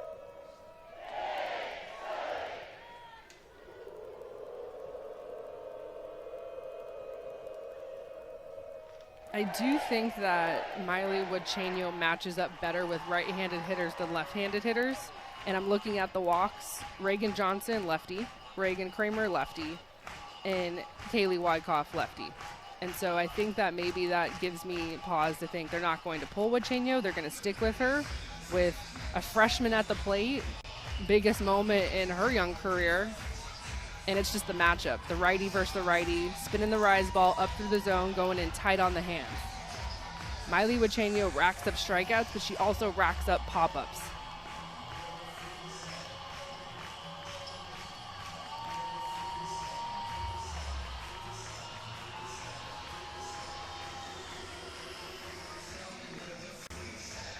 What are these hats? Are these new? Have they been wearing these the whole game? Or is this like a rally thing? There's a lot of different hats in the crowd here at Bogle Park. Cowboy hats, whatever these are. And we've also seen Woo Pig Suey hats with a hog on top. You know what? It's May. It's mayhem. I'm just rolling with it. Not knowing information. Yeah, let's go. Vibes are up. There's the hog hat. Well, he's been wearing that vibing since pregame, yeah. I understand that one. Ramsey Walker has come into pinch run at second base for Courtney Day. And the first pitch is a strike to the second team all-conference freshman Ella McDowell.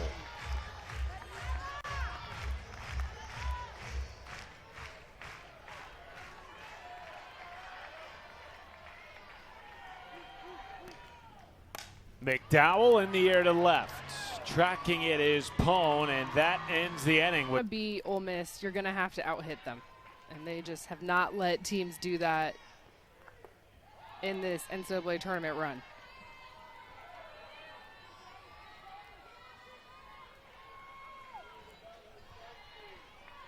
This is not unlike what we saw from Ole Miss in the regular season series against Arkansas either. Right back to the circle. Harrison handles business against Taylor Malvin, 1 down. The Rebs outscored Arkansas 18-4 in the first 2 games of that regular season series. And so if you're Arkansas and you're down 4 late in this game, I know they've had the attitude of we don't flinch, Kenzie, but certainly the screws have to start to tighten a little bit knowing what's on the line in this series.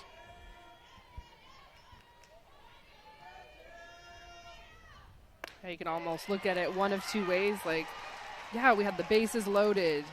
We're having chances. You know, in the second and the third had 2 runners on. So that's a lot of opportunities. So the opportunities are there. Kind of pump those positive messages. But at the same time, in the same coin, have not been able to take advantage of those big opportunities.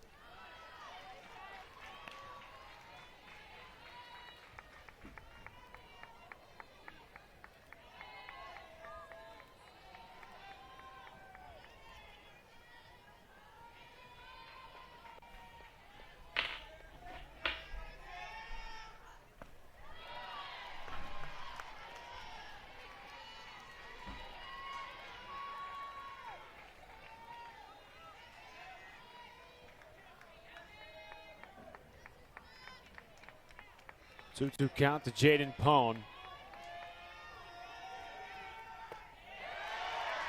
And it misses wide for Harrison, full count. Also for Courtney Deifel, she's the one that's calling pitches, and so you're thinking about your top 2 arms in Robin Herron and Peyton Burnham. And you're thinking about scouting matchups and getting ready to call those pitches, and that's at the forefront of your scouting report. Pone into left, 2 outs. And of course, Robin Herron tries to go, but can't go past the 2nd inning. Burnham's not an option, and now you have to kind of go Berline, King, and Harrison, who I can probably just guess that's not the top preparation that she had going into this game. You're thinking you're calling pitches for, of course, Herron and then Burnham. Addison Duke taking her first at bat of the game. Meanwhile, Courtney Day, who began the day as the DP, now getting loose in the Arkansas bullpen. To your point, it is a thin pitching staff today. Herron and Burnham both dealing with food poisoning. And how about Harrison? A couple of pitches away from a potential 3 up, 3 down. Ole Miss has scored in every inning.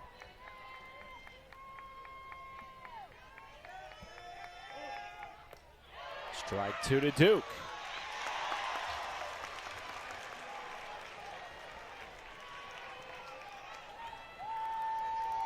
Possible momentum shifter for the Razorbacks.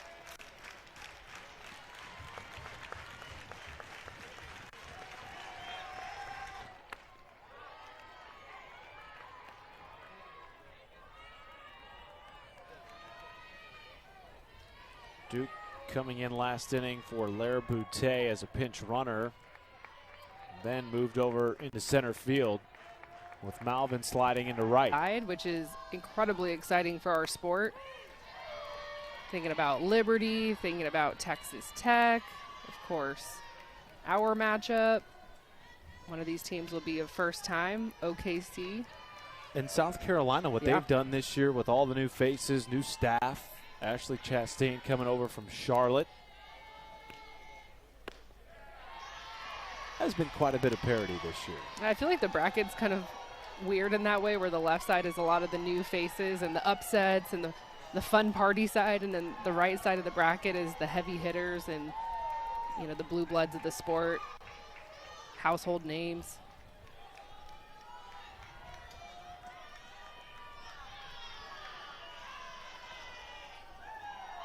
Seven, 8, and 9 due up for Arkansas in the 5th. Talia Rijo has continued her hot hitting at the plate today. Into right field, and Duke comes on and makes the catch. No, it's Malvin in right field. Wow.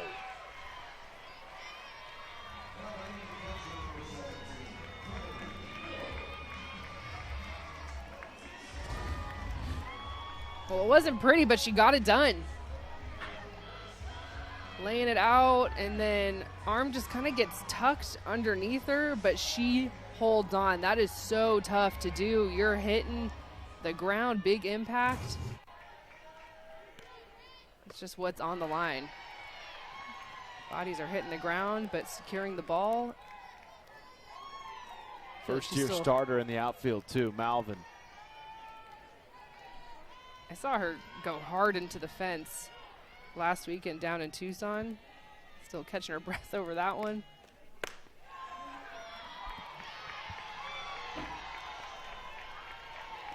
Two-0 to Kennedy Miller. Malvin is a great example of what can happen if you stick around, despite things not going your way over the first couple of years on campus.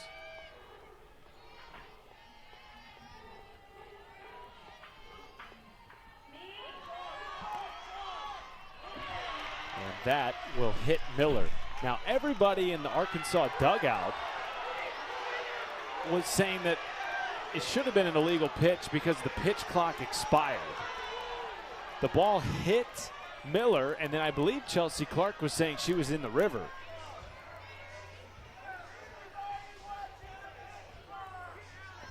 A lot going on there, but I think what it's going to result in is a 3-0 count to Miller. Although we'll see here, because now Don Brown is in for first base.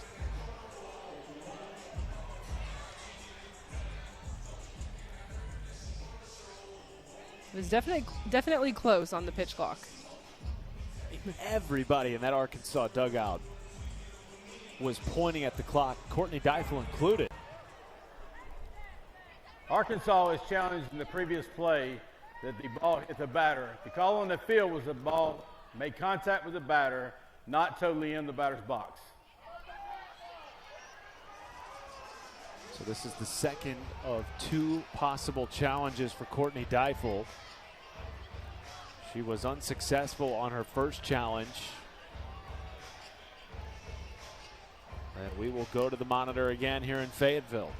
So it's all going to be about the positioning of where Miller is. You can see the big leg kick, and where that ball hits, it is over the river. So I do not see this being overturned. I think this call will stand because of where her arm is over the river, and the river is that space between home plate and the chalk line to the batter's box. That is a shared space between the batter and the pitcher. It does not belong to the hitter solely. It does not belong to the pitcher solely. So you cannot put your arm over that part of the plate. If it's hit, it's just kind of a dead ball.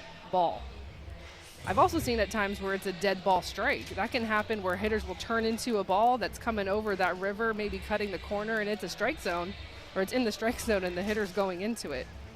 So it's the umpire's judgment whether it's a ball, first of all. And I think Arkansas will be a little bit frustrated with this because, number one, they thought they had an argument on the pitch clock, and then number two, they were thinking that this should be just a hit by pitch. I think this is over the river. Obviously, it's up in the strike zone, but I think it's over the river. Hitters don't have to move. You do not have to get out of the way. It's just where the ball is. That's the look right there for me. It is not in the batter's box. It is over the river. Should be 3-0.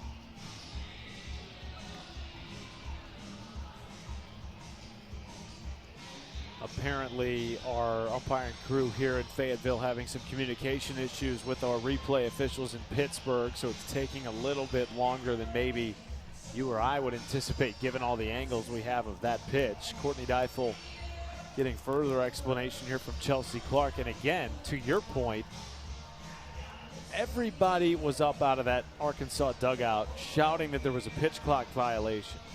And Courtney Deifel came a few steps down the third base line as that pitch was coming home because she saw 3 zeros go up on the pitch clock on the scoreboard out in left field. Well, Arkansas needs something. They need a sliver of momentum. They're willing to grasp onto anything, whether that's a pitch count violation or a hit by pitch here. And I think that's why you see the challenge. Courtney Deifel knows the moment right now here in the 5th is needing momentum. So if you can grab it, they're going to go for it. Here comes Don Brown.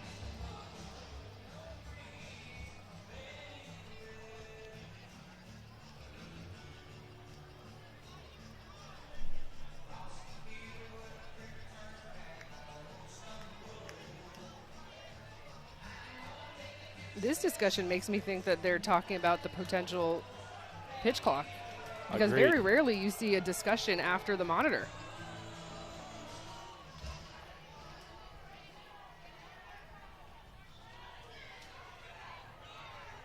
Well, now here comes Jamie Traxel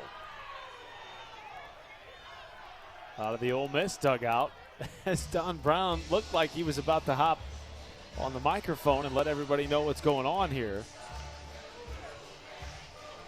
There was a lot to unpack with that one pitch. The potential for a pitch clock violation, and then of course what was actually being challenged, which was hit batter versus batter not being in the box. That's what Courtney Deifel is hoping for. And this is tough on the freshman in the circle, Miley Wachenio. You just kind of have to stand out there as a pitcher. She did warm up. She was kind of keeping her arm loose, but this is quite the delay. And now Don Brown will give us the word. On the previous play, we had an action clock violation, which will result in a ball to the batter anyways. The count will be 3 balls and no strikes. As we and no challenge thought it might be awarded to Arkansas. It's a journey to get there. Well, that's a huge piece of it. So Arkansas will keep a challenge despite what we thought initially, which was that Courtney Deifel used up all 2. So they get the call and they keep the challenge. Maybe that's enough to gain some momentum for the Razorbacks. 3-0 count to Kennedy Miller. Batting in the 8th spot with the bases empty. 4-run deficit here in game 1 in a best-of-3 Super Regional.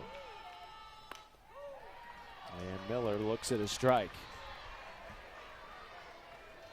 So basically it was much to do about nothing. Moving on. Playing softball again. 3-1 from Wachenio. Miller flaring it into right field. Back on it, Pickens makes the catch from second base. Had to go a long way for that second out.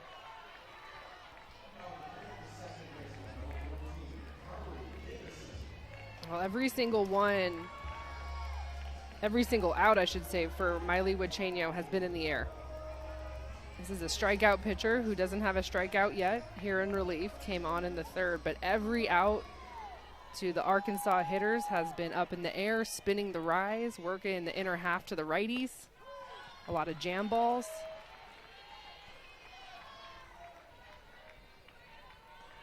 She's faced 10 batters, has allowed just 1 hit while walking 3. The rest have all popped out.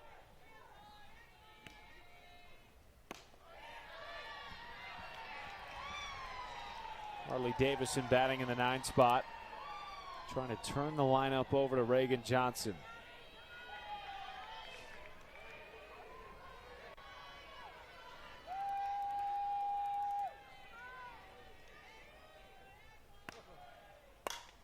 In the air to left field. Back on it is Duke. It is gone. out solo bomb for Carly Davidson. And life for the Razorbacks late in Fayetteville.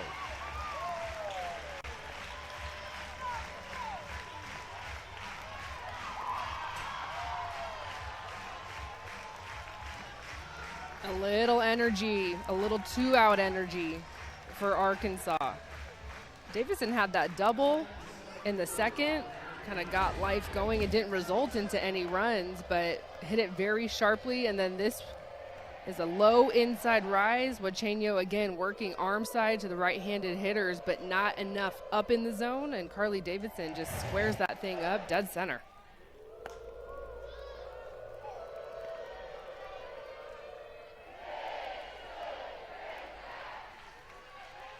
Davison now with 5 home runs this year, 2 of them coming in the NCAA tournament. Had a home run in the Fayetteville Regional last week and now a home run in the Super. And for the first time in program history, Arkansas has multiple home runs in a Super Regional game. 3-run deficit, 0-2 count to Reagan Johnson. Upstairs, ball 1.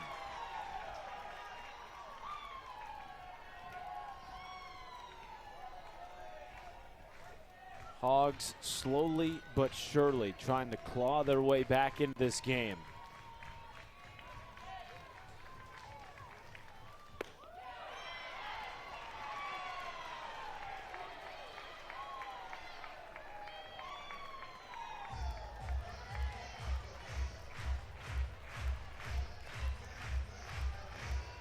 I think I set the over-under last night at dinner at 12. For combined runs scored in this game. I was way off. This is not a game 1 score. But again, this is what the storyline has been across our sport this entire year. It has been an offensive year. It has been a tough year to be a pitcher.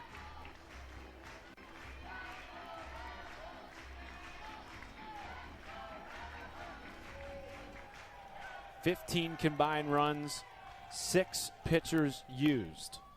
2-2 is beating the shift into left field. Digging for 2. Johnson in with a 2-out double.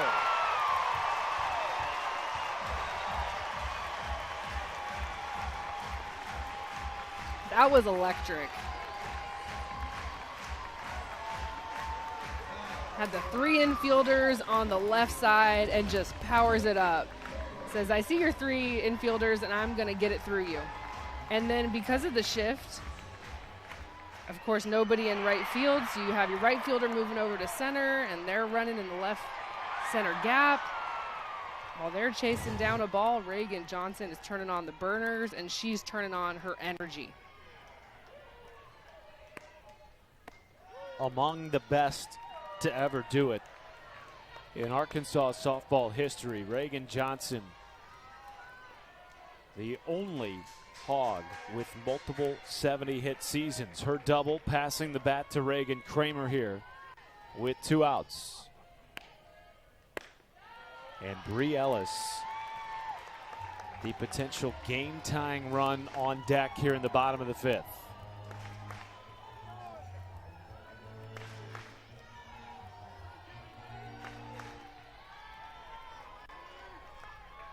One from Wachenio.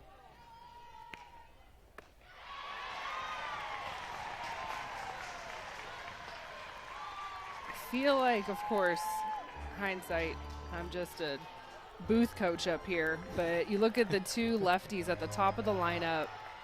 Bree Lopez, who started this game lefty, could have re-entered after the home run to the righty Carly Davidson for just a little matchup because Wachenio has struggled with the lefties. And we did see Lopez warming up in the bullpen at one point in this inning. 2 potentially re-enter. Instead, it's the freshman Miley Wachenio with a hitter's count and Bree Ellis on deck. 2 outs in the 5th. And Kramer draws a walk for Bree Ellis. Well, this is the second time in straight innings where Reagan Kramer has walked to bring up Bree Ellis. Last inning, it was a first pitch swinging from Bree, a pop-up to the third baseman, Ashton Lansdale. Is she swinging first pitch here? Is Ole Miss pitching to her?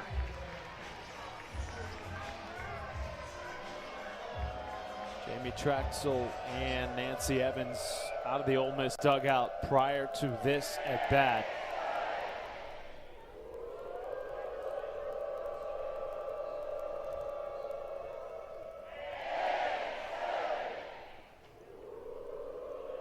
I liked that look of Bree Ellis kind of watching the coaching staff come out of the dugout. Like, I'm watching you. What are you going to do?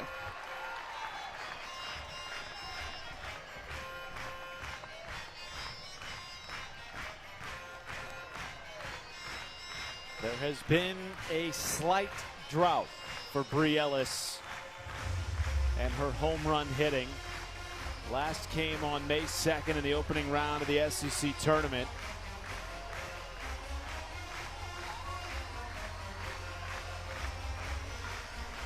But she is one home run away from breaking the SEC single season record with 27.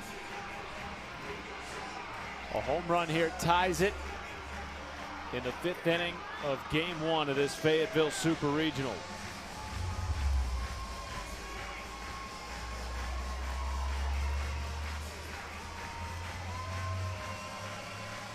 And it will be the freshman Miley Wachenio staying in the circle for Ole Miss.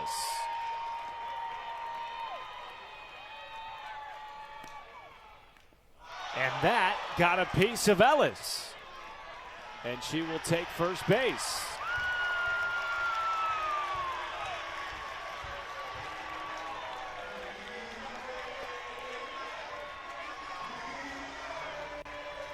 And so it's Courtney Day's turn.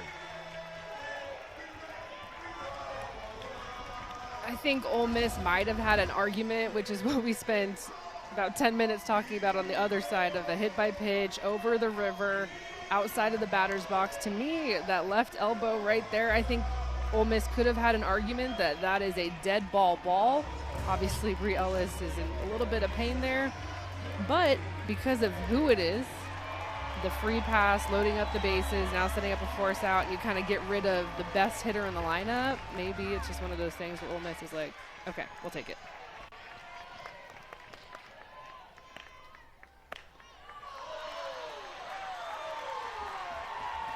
I mean, Courtney Day has 2 singles in this game, but keyword singles versus a hitter like Bree Ellis. When she runs into it, well, we know what she can do.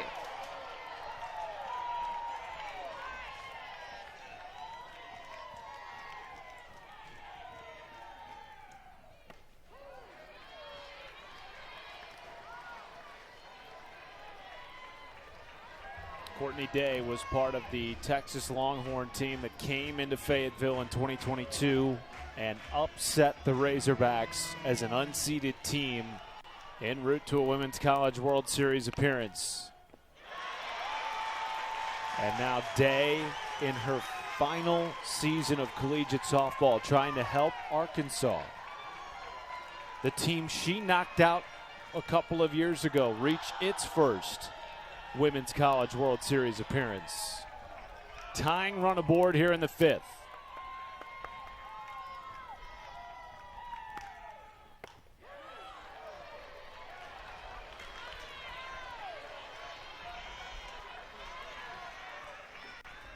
Reagan Johnson, Reagan Kramer, and of course Bree Ellis loading the bases for Arkansas. 2-2 count today. The pitch from Wachenio.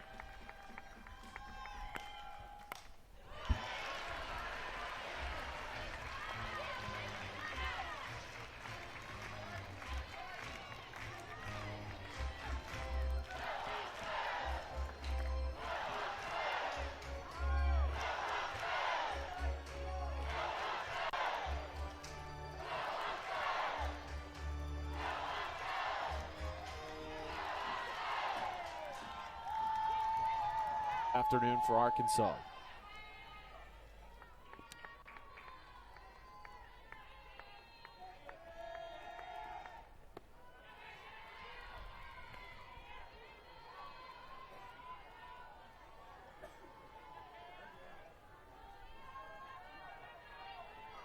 The Rebels have scored in 4 of their 5 runs at the plate so far in this game. Binford has been part of 2 of those scoring innings. A home run in the first and a run scored in the third.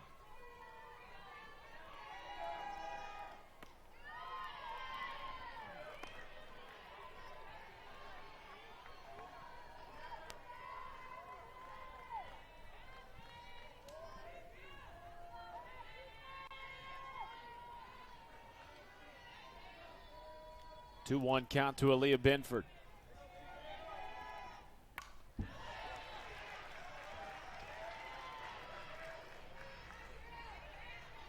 I really thought this was going to be the 7th inning between break. Obviously, it's top of the 6th, but just the way that this game has gone, I looked out at my scorebook and I said, no way. It's only the 6th? I agree. I was just so looking sure. at the clock on this game. It has been a long game with lots of hits. Of course, a couple of coaches' challenges, sending our umpiring crew to the review monitor. And Courtney Deifel's Arkansas Razorbacks have just had to grind it out, while Jamie Traxell's Ole Miss Rebels came out firing early. Fouled off the end of the bat of Binford. And for Ole Miss, 9 runs is the most they have ever scored in a super regional, carrying a 3-run lead into the 6th.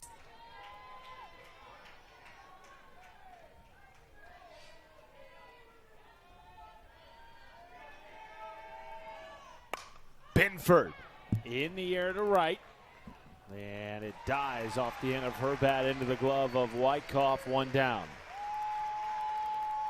One thing that's kind of cool for me between these two teams is there's so many stats where so-and-so is the first to do this, this team is the first to do that, and it just shows Arkansas and Ole Miss, right, trying to get the first to OKC, be the first team to do it, because these are teams with not a ton of history. If you think about the SEC powerhouses, you think of Alabama, you're thinking of Florida, of course, now you're thinking Oklahoma being new to the SEC, but teams with storied history going back to the 90s and the early 2000s, these programs just were not there. And so that's just like a really cool little sidebar thing to think about, that you have the opportunity to set single season home run records and be the first team to make it to super regionals and potentially be the first team to, and be the first coach to lead your team to OKC. There's a lot of newness in this matchup. Big cut from the freshman Yamas. Ole Miss seeking their first super regional victory in program history. Was swept in each of their last 2 appearances. 1 down and a 1-2 count.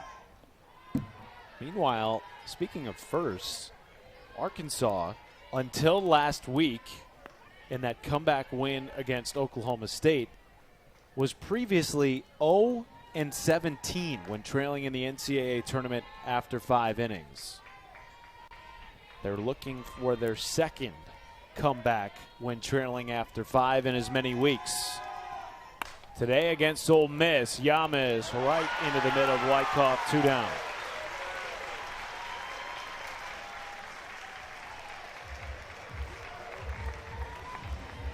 So I guess if you're the Razorback faithful, you can take some comfort in that stat. Now home team will get 2 more at-bats.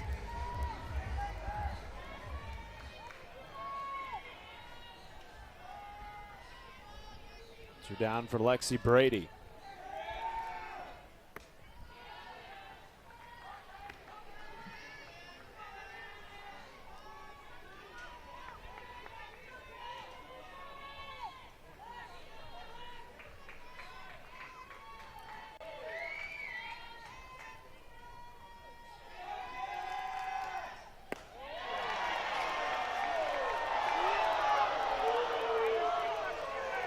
Kennedy Miller thought that was a strike and needed home plate umpire Chelsea Clark to explain that one.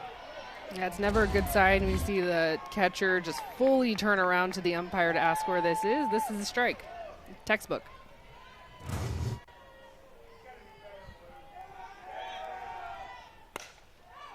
In the air to left. Dancing out of trouble time and time again.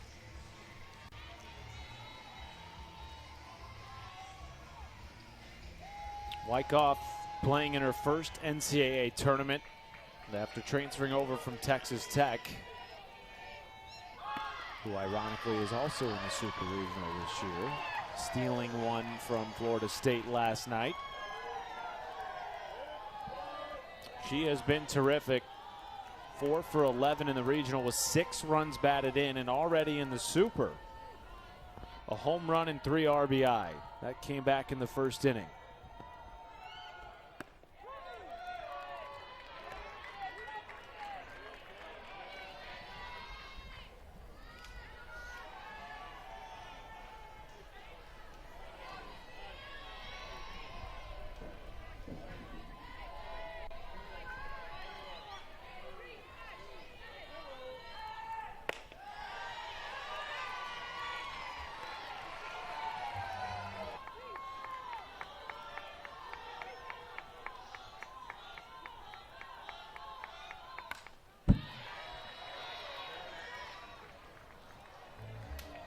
Miley Huachenio continues to go for Ole Miss and came in on the third, but it has been stressful innings for the freshman. Boy, has she pitched in some high leverage moments in this game. Bases loaded, 2 separate innings against the freshman arm. This is upstairs, full count to Wyckoff. The only issue that she has had is the walks. Every walk that she's issued, if this is another walk, this would be the 5th. But every walk has been to a lefty. Her 70th pitch of this relief appearance. Wyckoff up the middle, charging on DeLeon. 1 down.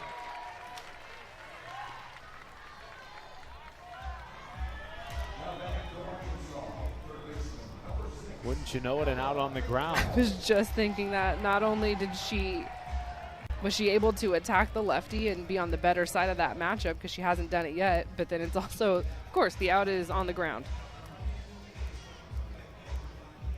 First out, not either in the air or a strikeout for Huachenio today. Now Jamie Traxel coming out to Chelsea Clark. We may see a pitching change for Ole Miss here in the 6th.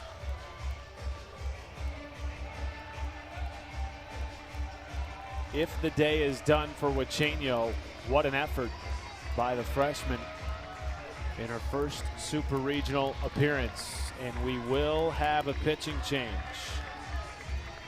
when we come back in Fayetteville.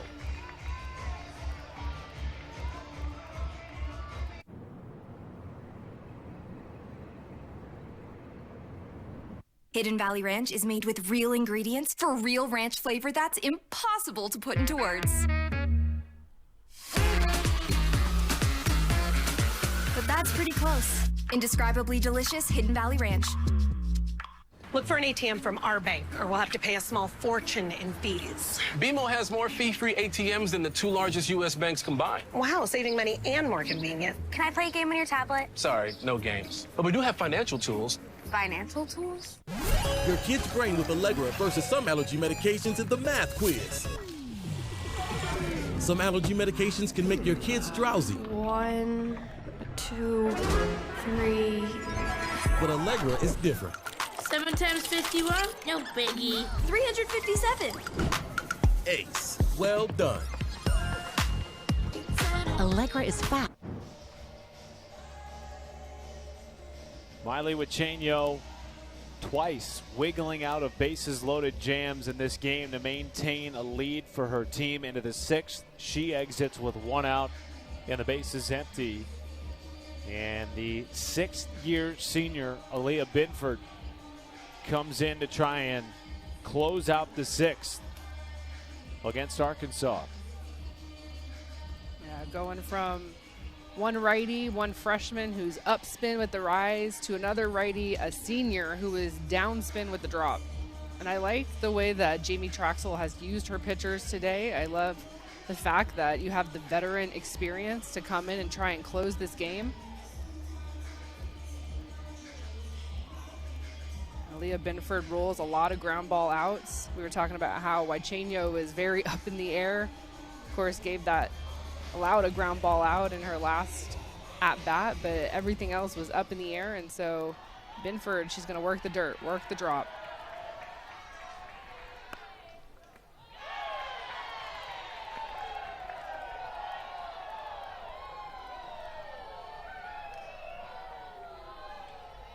It is interesting for Ole Miss. They've primarily used a staff of 3, and we're seeing all 3 in game 1 of the Super Regional.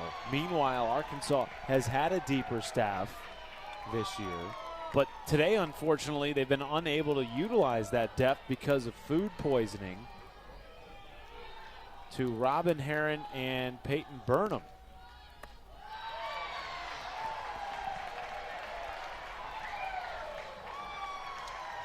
I mean, we'll see her on the back half of this inning, but got to give some love to Cam Harrison, who has come in relief for Arkansas and has kept the game at bay. Just kind of waiting around for her offense to support her. Cam Harrison had not pitched since the last regular season series, as McDowell draws a 1-out walk.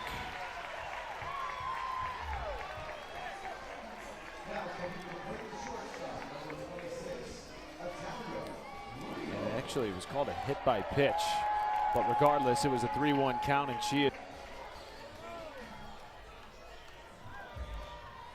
And in steps Italia Rijo. Chopper right back to Binford. Spinning throw to second in time. The turn will not get to first in time. Rijo just beats that out. 2 down. Helping herself out here. Getting Rijo to roll over her drop. A little bit of a high throw for De Leon to handle. I feel like if Binford is able to spin that a little bit quicker, I know Rijo runs very well down the line, but potential for a double play there, but the throw is just a little bit too up, a little bit too slow.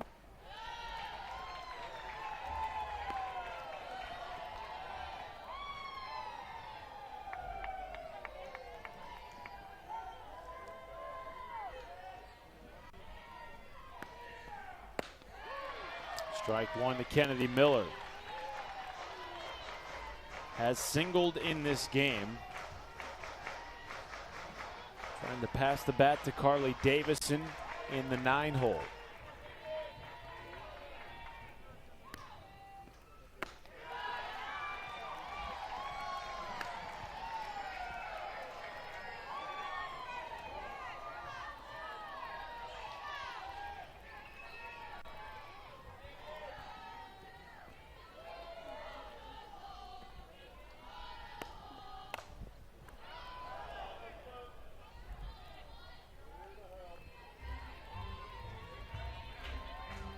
Where you wear the ankle guard.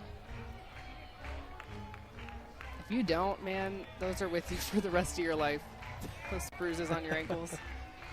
Same with the big elbow guard. You take a rise up and in. Yeah. Off the funny bone, no thanks.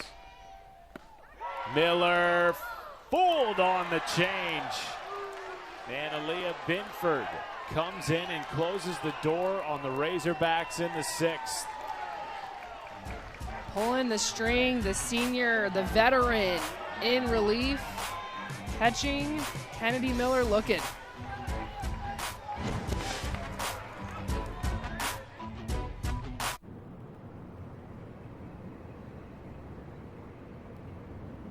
Better your style with Blue Hydrogen.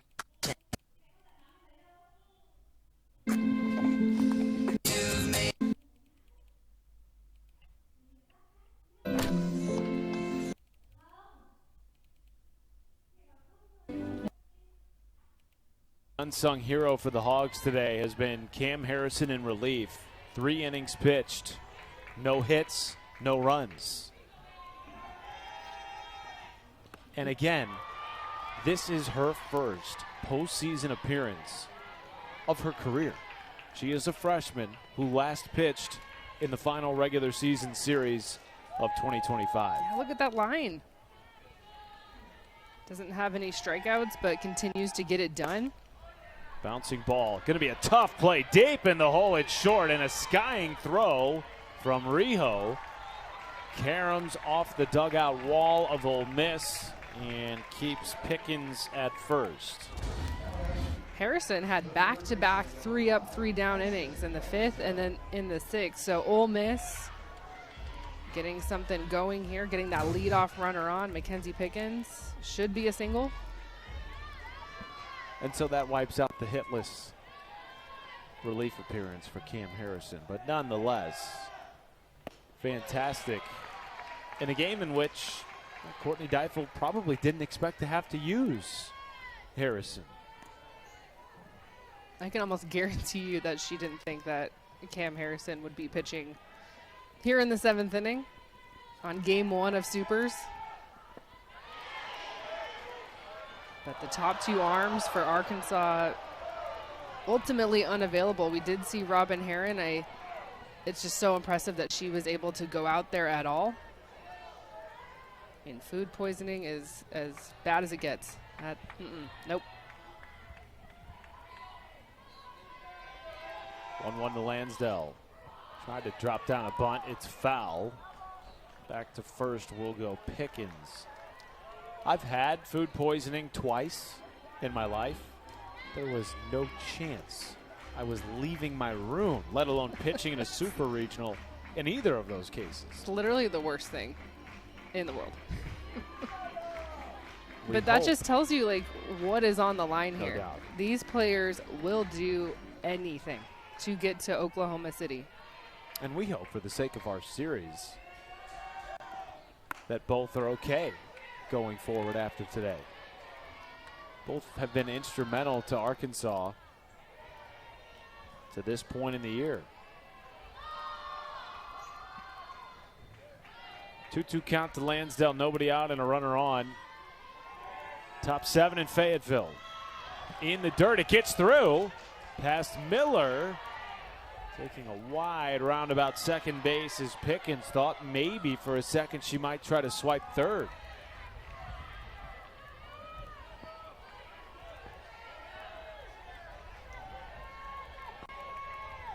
It will go down as a stolen base for Pickens, and so Ole Miss has a pair in game 1 of the Super.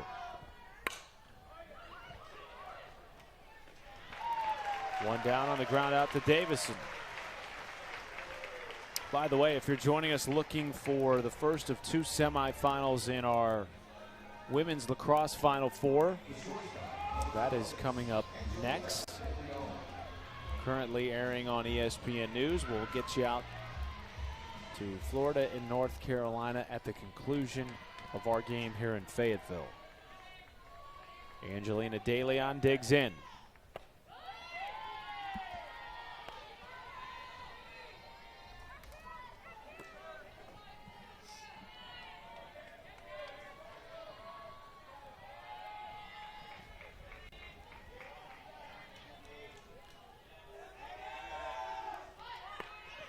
Runner goes. Miller snap throw down to third. Not in time. 2 stolen bases this inning for Mackenzie Pickens. And again, Miller maybe a little bit slow with the throw. And there might be a challenge here from Arkansas. Well, that's the second time Ole Miss has stolen third base, and you just do not see that very often in our sport at this level. Arkansas is challenging the previous play at second base of the runner leaving early. The play is under review. Oh, interesting here. So no question about whether or not she was safe at third, but whether or not Pickens left early from second base.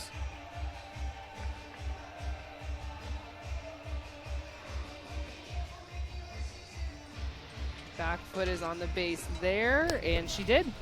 Wow. It was a straight up steal. The right-handed batter in the box, a little bit of a protected steal. So you see DeLeon show bunt. You see her kind of pull back late. That's to distract Miller behind the plate. That's also to pull in Ella McDowell a step or two. Cause a little bit of chaos at who's covering third, whether it's Rijo or McDowell. But this should be overturned. And how big is it that the last time Courtney Deifel challenged regarding the hit ball at home plate, it ended up being a pitch clock violation, and therefore she was awarded that challenge back. Able to use it now in the 7th and potentially wipe some insurance off the board for Ole Miss.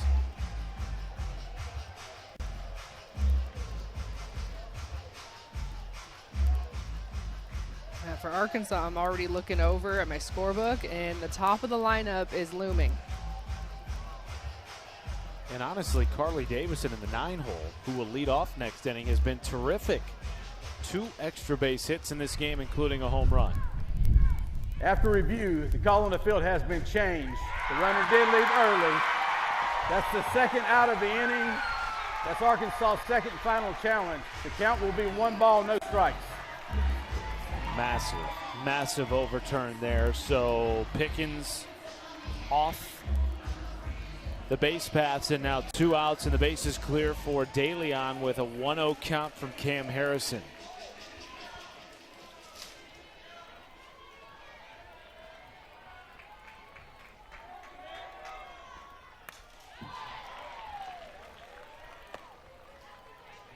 And to Kenzie Fowler's point, next half inning for Arkansas, they'll be down to their final 3 outs with Davison, Johnson, and Kramer.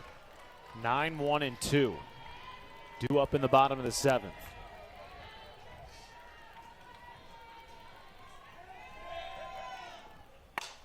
Line drive, deep center field. Johnson makes the catch, crashing into the wall.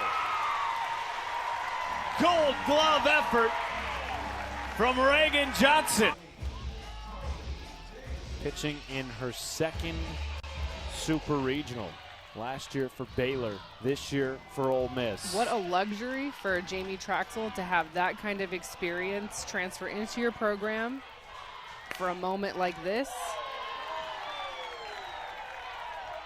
I mean, talk about going from the true freshman in Huacheño to the super senior in Binford, who has been on this stage.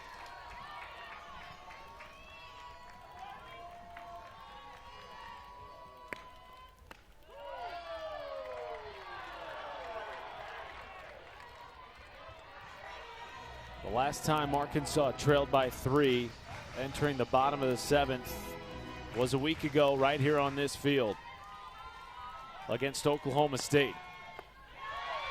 They wound up scoring 3 runs in the 7th, forcing extras, and walked it off in the bottom of the 8th. First walk-off, first extra inning win in program history in the NCAA tournament. 2-1 to Davison. There's a little miscommunication there with Binford shaking off a pitch, and then her and Lexi Brady working very quickly to try and figure out what they wanted. These are 2 seniors trying to get on the same page.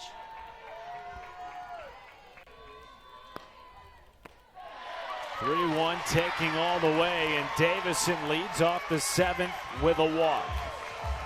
3rd time aboard for the Arkansas starting second baseman.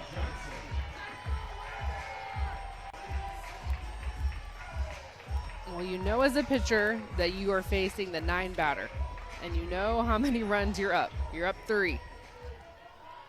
So you're telling yourself, don't walk the 9 batter. Don't walk the 9 batter, and sometimes what you do is you walk the 9 batter.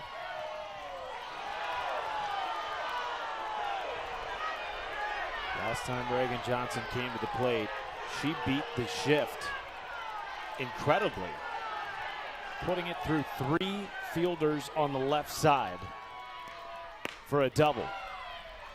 Down in the count 0-2.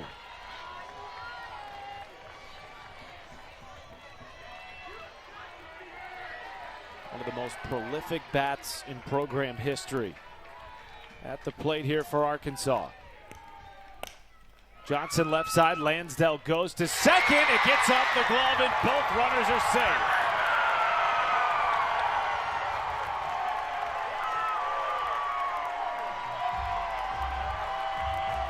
A rare miscue by Ashton Lansdale. Well, it's the confusion on who is covering second base because you have 4 infielders over there, and you have Mackenzie Pickens, who's the true second baseman, but she was moving from a shortstop position. And so in that situation, typically your second baseman, which was Taylor Malvin, who is your right fielder, that should have been her ball. But instinct takes over. Mackenzie Pickens is the second baseman, and so she's going to go over there, a little bit of a last hesitation, like, oh, is this not me? And the ball gets up away from her, and so Lansdale sees that as well. Who's got second? And then the throw gets away. Tying run at the plate in the form of Reagan Kramer.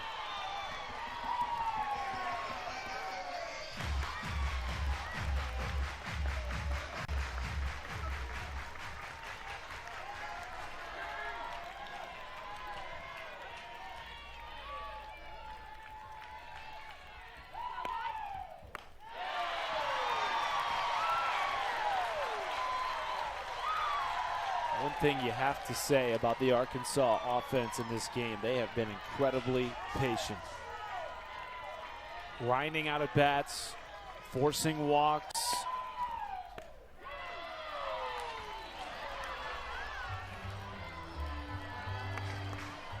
Kramer has already twice walked in this game, and now a 2-2 count with Bree Ellis on deck for the Hogs in the bottom of the 7th. Goes down on strikes. Big first out for Aaliyah Binford.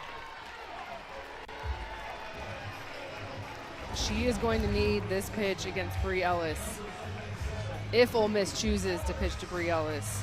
Both changeups that Binford has had in on relief have been on the change.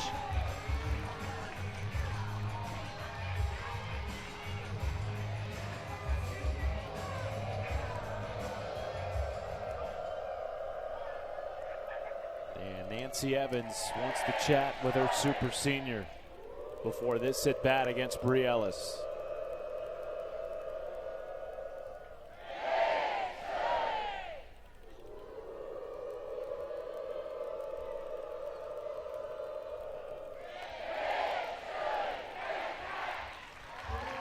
Bree Ellis is still hitless in the NCAA tournament. 7 walks, 2 hit by pitches, and today a couple of pop outs. Will she get something to barrel up here? One of the most prolific home run hitters in the history of the Southeastern Conference, certainly in the history of the Arkansas softball program. I would carefully pitch around her. You would? I would. With Courtney Day looming. You take your chance with someone other than the best player and the best hitter in the country from beating you. A top 3 finalist for National Player of the Year. Let's see what Binford does. That is a hittable pitch right there for Bree Ellis. She swung first pitch back in the 4th when the bases were loaded. It popped up. There's Miley Wachenio in the circle. That was a very hittable ball.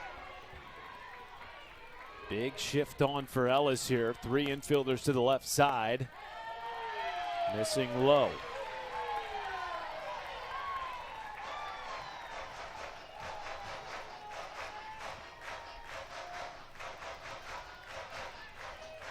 Ellis homered off Binford in their regular season series back in March.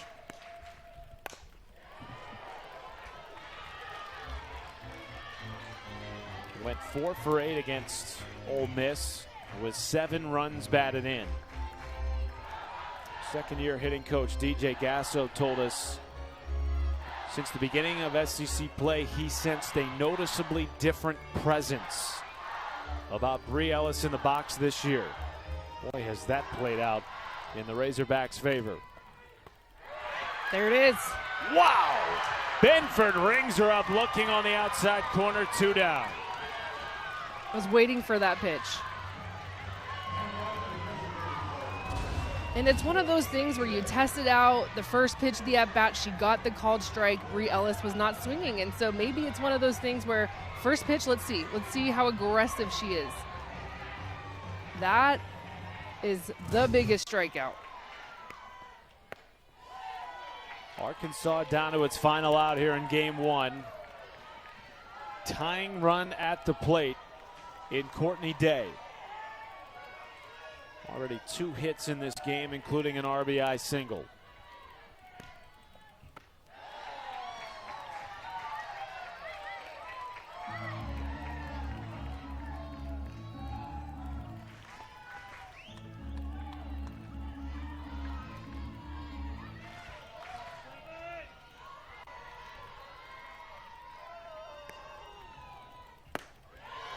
Rio today.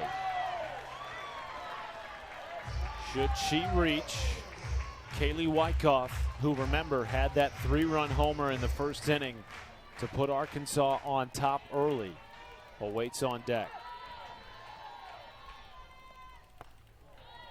And a walk to load the bases. Tying run aboard in the bottom of the 7th with Kaylee Wyckoff coming to the plate.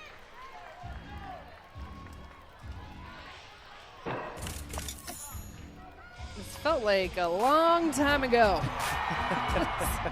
Back in the first, if you were with us then. What's up? How's it going? Thanks for staying with us. It has been a long, long game with a lot of offense. And that was a big swing. It was the first pitch that Kaylee Wyckoff saw, a 3-run shot after Ole Miss had punched first with a home run. Things got a little bit out of hand for Arkansas. Ole Miss put up 4 in the 3rd. Casey Wood coming into pinch run. That ball gets away from Brady, and the score is Davison from 3rd. And now the tying run in scoring position for the Razorbacks. And Kaylee Wyckoff is not a power hitter that you have to be worried about her going long. Of course, we just saw her do that here in this game, but she is a contact hitter. She has the ability to get to a lot of balls. Is very short, has a very short swing, great barrel control.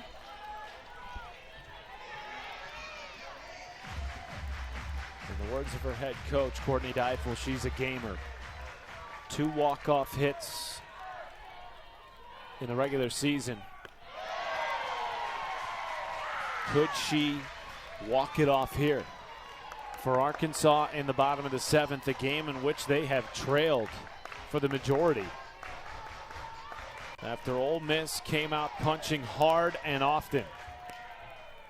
2-1 in the right field, headed towards the wall, and it is caught by Malvin. A few feet away from ending this game on the right side of the win-loss column, and instead it's Ole Miss taking game 1. I am so tired. Oh my goodness. That game we just saw, back and forth, we went 9-7. That was, wow. I don't even really have a lot of words, to be honest with you. That was a slugfest number 1. You've got to credit Ole Miss. This is a team that is resilient. This is a team that doesn't care where they are. They don't care who they're playing. They can hit 1 through 9. They used 3 different pitchers. It wasn't pretty. They got it done. That is a huge first win. Of course, tomorrow could be different. Does Arkansas have their pitchers healthy? Out today with food poisoning?